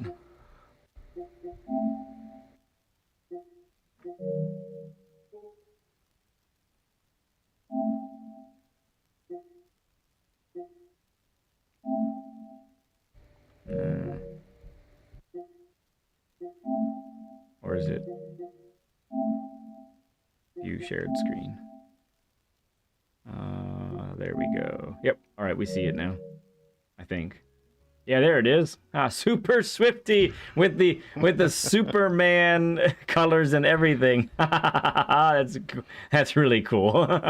So I desperately want to see you driving that. So I will make sure I put in the time. Okay. To better my time. Sounds good. I would have liked to have raced with you in it today. That'd have been fun. Man, that is a big S on the back there. That is massive. That's great, dude. I love it. Okay, so I have these takeaways for you. Okay, if you want to jot these down, that'd be great. I mean, you said you're going to watch this back too, so that'll be helpful as well. I'll watch it back with a cocktail later. But in the meantime, interesting. In the meantime, let's take a couple things away here. Kind of put all this together, because you're right. There's always a lot of information when it comes to this stuff, and I know it's a lot. So I always like to at the end break it down into just some bite-sized forms, you know.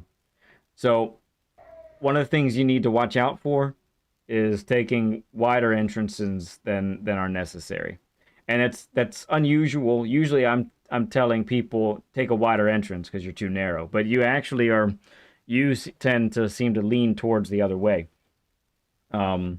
And so be mindful of that on some corners, because that's costing you time that you're really not going to get back. And I'll say, you know, especially for everyone watching right now, if there is a really long straightaway after a turn, then the wider entrance, the better, because you're going to be on the throttle sooner, way sooner is what I mean by that. And you're going to carry that speed and gain time on the whole straight. So turn 1 at Watkins Glen, right, is a great example of that. But on some of these corners that we've been looking at, those wider entrances, the time that you lose in that later entrance and wider entrance, you're never going to gain back because there's not enough straightaway. Not enough straightaway afterwards. Exactly. Yeah. So be mindful of that. All right. Secondly, in the 10 to 40 meters before an apex, you got to do everything you can to maintain the weight on the outer tires. Okay. So it's really critical to get it on the entrance in the deceleration zone. And then when you really get that, then you maintain that weight on the outer tires on exit. You know, if you're doing that and you're doing it at the limit of grip, the limit of what the car can handle, that's when you're fast. That's when you're just rapid, dude. Okay. So maintaining that weight on the outer. And one of the thing, and so coupled with that is the third thing. And really this third thing is something for you to be aware of, you know, when you're practicing, when Monday comes and the new dailies come and you're checking them out, right? So how do you know this is going to be a help for you to know, okay, this is happening right now, so this is what I need to do to adjust. Okay, so here's what's going on. So if you cannot go from brake in the deceleration zone to throttle before the apex and make the corner, something is wrong. Okay, can you repeat that with me? Something is wrong. Something is wrong. Right. Okay. So you cannot be satisfied with wasted time in the deceleration zone, wasted time coasting. Those days are gone. At least with these race cars. You know, if you're in a road car, coasting is actually really great. Coasting, you got to wait on it. Yeah, coasting is great because you got to wait for the weight to transfer. Got to wait for that body roll, all of that.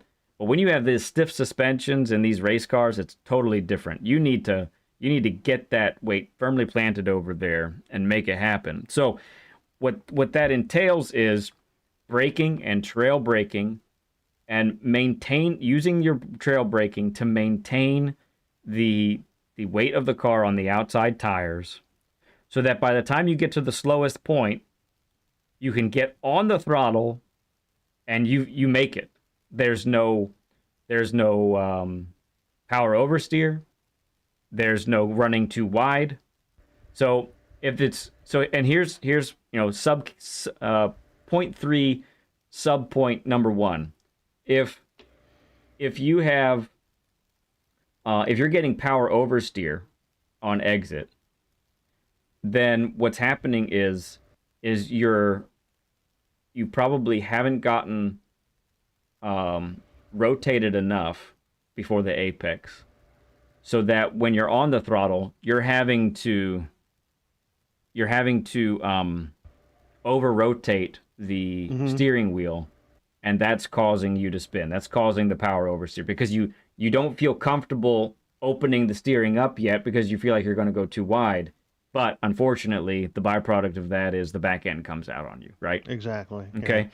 The sub point number 2 is when you end up getting too slow too soon, and you're having to wait for the car to rotate, wait for the car to get there. So like on that long corner, on the back straight, the long left-hander. Yeah. So what was happening there sometimes is we're getting a little too slow too soon, and you don't feel comfortable getting on the throttle yet. And you're right, you can't, because we've actually gotten too slow too soon. We've gotten, you even mentioned that boulder as an acceleration point. That's correct. But if we end up too slow before that, now we have to wait to get on the accelerator, because what that means is there's no swift transition, to use the word swift, the swift transition from brake to throttle, right? Right. And the other aspect, this is sub 0.3 to this, is being at the correct slow speed before the apex. So, for instance, that right-hander that was giving you trouble after the left-hander under the tunnel, right? We were carrying way too much speed through there most of the time. But when you started to implement first gear, you decreased your low speed, and that actually helped you a ton on exit. So that's one of the places that I really want to spend some time on. Yeah. You get that feel, and it's tough because it's a really short corner. It doesn't take a long time, right? Yeah. So it all happens really fast. But I think what needs to happen there is this is gonna happen again, right?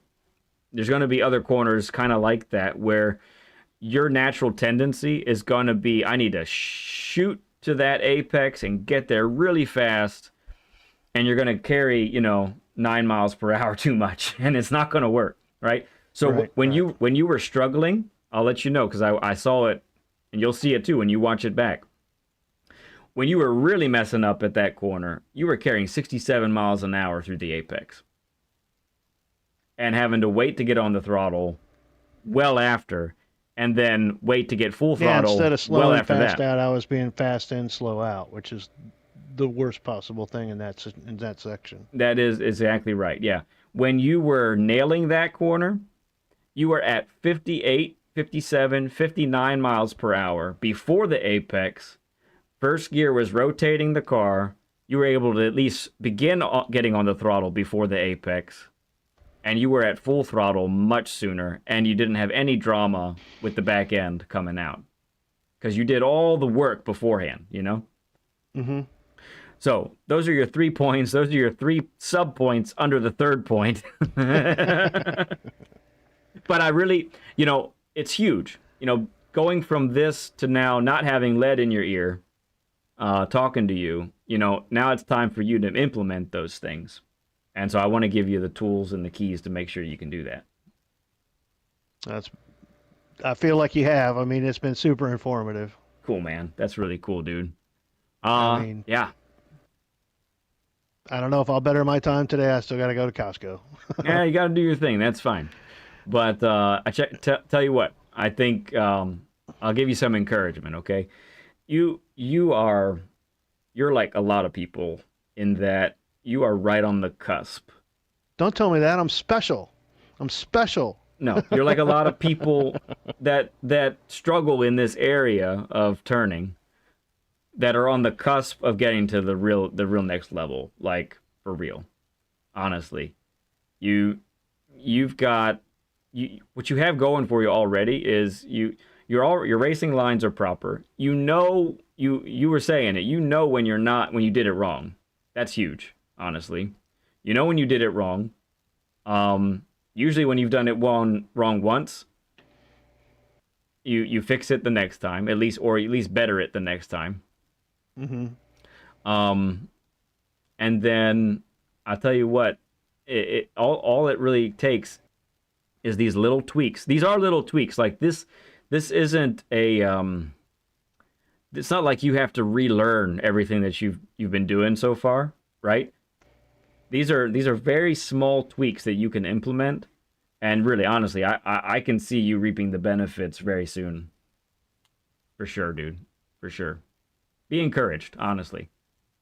Oh, I am, and I really do look forward to applying this. I mean, obviously, this is very focused for Group 3 Trial Mountain, right? But I think this will pay dividends in multiple tracks. It does. As you and I talked, I think during the first interview, that track that I used to race at Hallett, Hallett, Oklahoma, when I raced bikes, it was I feel like Trial Mountain is a lot like that, because if you get good at Trial Mountain, you can pretty much go anywhere. There's aspects of Trial Mountain in almost every one of the tracks that you go to. Interesting. Yeah, like, definitely. You might not think it, but subconsciously your brain is going, okay, this turn here is like that turn there. And it's been a go-to since everybody knows that track, because it's been in every single iteration of the game. Yeah, right. So it's super popular. It's a great one to learn on. Agreed, for sure. Oh man, well, I tell you what, having you on did not disappoint, LG. This was a ton of fun. It really was. I'm glad we got to do this. It was really great, dude. And I tell you what, if there's a Group 4 race next week and you beat your time, okay, you let us know in Discord. Give us a screenshot. Prove it. All right. Prove it. Yeah, of course. Prove it. Prove it in Discord. Show me, and I will. At the very least, I will time trial in the Swifty on Monday, okay? At the very least, I will car wash it. No, I'll time trial it. I will. I'll do it, for sure. And you can be there, you'll be there, and you can see it, okay? And I'll how do I find that livery? I haven't even posted it yet. Okay. I'll tag lead in it. Okay, perfect. That'll work. So for those who don't know, LG, just about every stream, it's every stream. Every stream that we do. It's every stream, let's be honest. LG is asking me to take the Swifty. It could be, a Formula car race, and LG would say, hey, you need to get in the Swifty. It's faster. Swifty's faster. Swifty's faster. I was going to do a cheeky chaparral roan. Oh. But I thought Super Swifty. Super Swifty's good. I like that one. That's pretty... Steven says, every stream about 5 times. Not 5. Way more than 5. Way more than 5 every stream. Oh, I love it. To be fair, I don't think the Swifty is the be-all, end-all. It's just a joy to drive. And at some tracks, it doesn't qualify as good as other cars, but race pace-wise, like at Interlagos, it just rules up that hill. Yeah, like nothing else can touch it. Nothing can touch it. And my time isn't all that great, but I go race on my other accounts and I'm just blowing people away because it pulls up that hill. Yeah. Yeah, I totally see it. All right, man. And anytime I don't have to drive the Fakakta G70 is a good day. It's a good day. It's a good day on the track. All right, man. Well, this was a Thanks for having me. Thank you for coming on, man. Appreciate it, Led. It was great. Honestly, it's great to not just see you in the chat there. I always love it when you're there, but this was definitely a next level experience with you. So really enjoyed it, man. I'm sure we'll see you in chat pretty soon, and who knows, I might start seeing you in my lobbies here not too long. We'll see. Could definitely happen. Yeah, maybe. If I have enough confidence. Yeah. Well, I think I think it could happen, honestly. Like, once you start to see your, we'll just use myself as a barometer. Once you start to see your times get really close to mine, you'll want to hop in. I've seen it with Saragon. Saragon, when he came and before he did his Learn with Lead, he was, a second and a half off of my time. Now sometimes he beats my time, and at times he's just a couple tenths off. And he's been in our races at times on Mondays and Tuesdays. So yeah, it's exciting stuff to see somebody progress like that. So, man, we look forward to Monday. We'll probably see you then, I'm sure. Yeah, and I'm sure I'll say something snarky about the Swifty as well. Probably, yeah. Good luck practicing. I hope I have to be in the Swifty, honestly. I want to see you beat your time this weekend. I'll beat it by like 1,000. Just it counts, right? It counts. Just out of spite. just out of spite. No, I think you got it. I think it's coming. All right, friend. Really great having you. We'll talk to you real soon. We'll catch you later. Thank you. All right. Bye-bye. See you, Chad. Everybody have a wonderful weekend and be safe. Thanks, man. All right. Yeah, for sure. Bye-bye. Was that fun or what? Was that fun or what? My goodness. What do we get to do here? Like, what are we doing? How do we get to do this? Like, it's nuts. It's totally crazy. Well, that is going to do it for the stream today. It's kind of late over where I'm at compared to normal Saturdays. We had a little later start. We had a bunch of stuff going on in the morning. Tangy had to start later anyway, so we had to push this back a little bit than some other Saturdays. But that's how it goes, right? You got to work around the schedules. Not much else you can do about it. Let's see. So Monday, as usual, we'll check out the dailies. It'll be beard growth week 3. Yeah, week 3, beard growth on Monday. We'll see how the beard's looking. Obviously, it probably won't be a whole lot different from this, but, little by little, I'm just going to see it. Boop, boop, boop, boop. We'll check that out. We'll do the typical thing on Mondays. We'll do the lap guides. We'll practice. We'll get in a couple races, hopefully. Next week also will be the 3rd installment of the brake balance videos, so that should be dropping on Wednesday. Lap guide video on Tuesday. Yeah, and another stream in the middle of the week, Tuesday or Thursday, don't know which. That kind of thing. So, yeah, man, it's going to be great hanging out with you again on Monday. Have a good weekend. Thank you guys for the donations today. Appreciate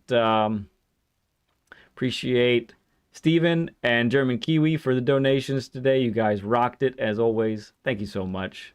You're very generous. You're too kind. No doubt about that. And that's going to do it for me. So, I love you all like crazy. Not a thing you can do to change my mind. I'll see you guys real soon.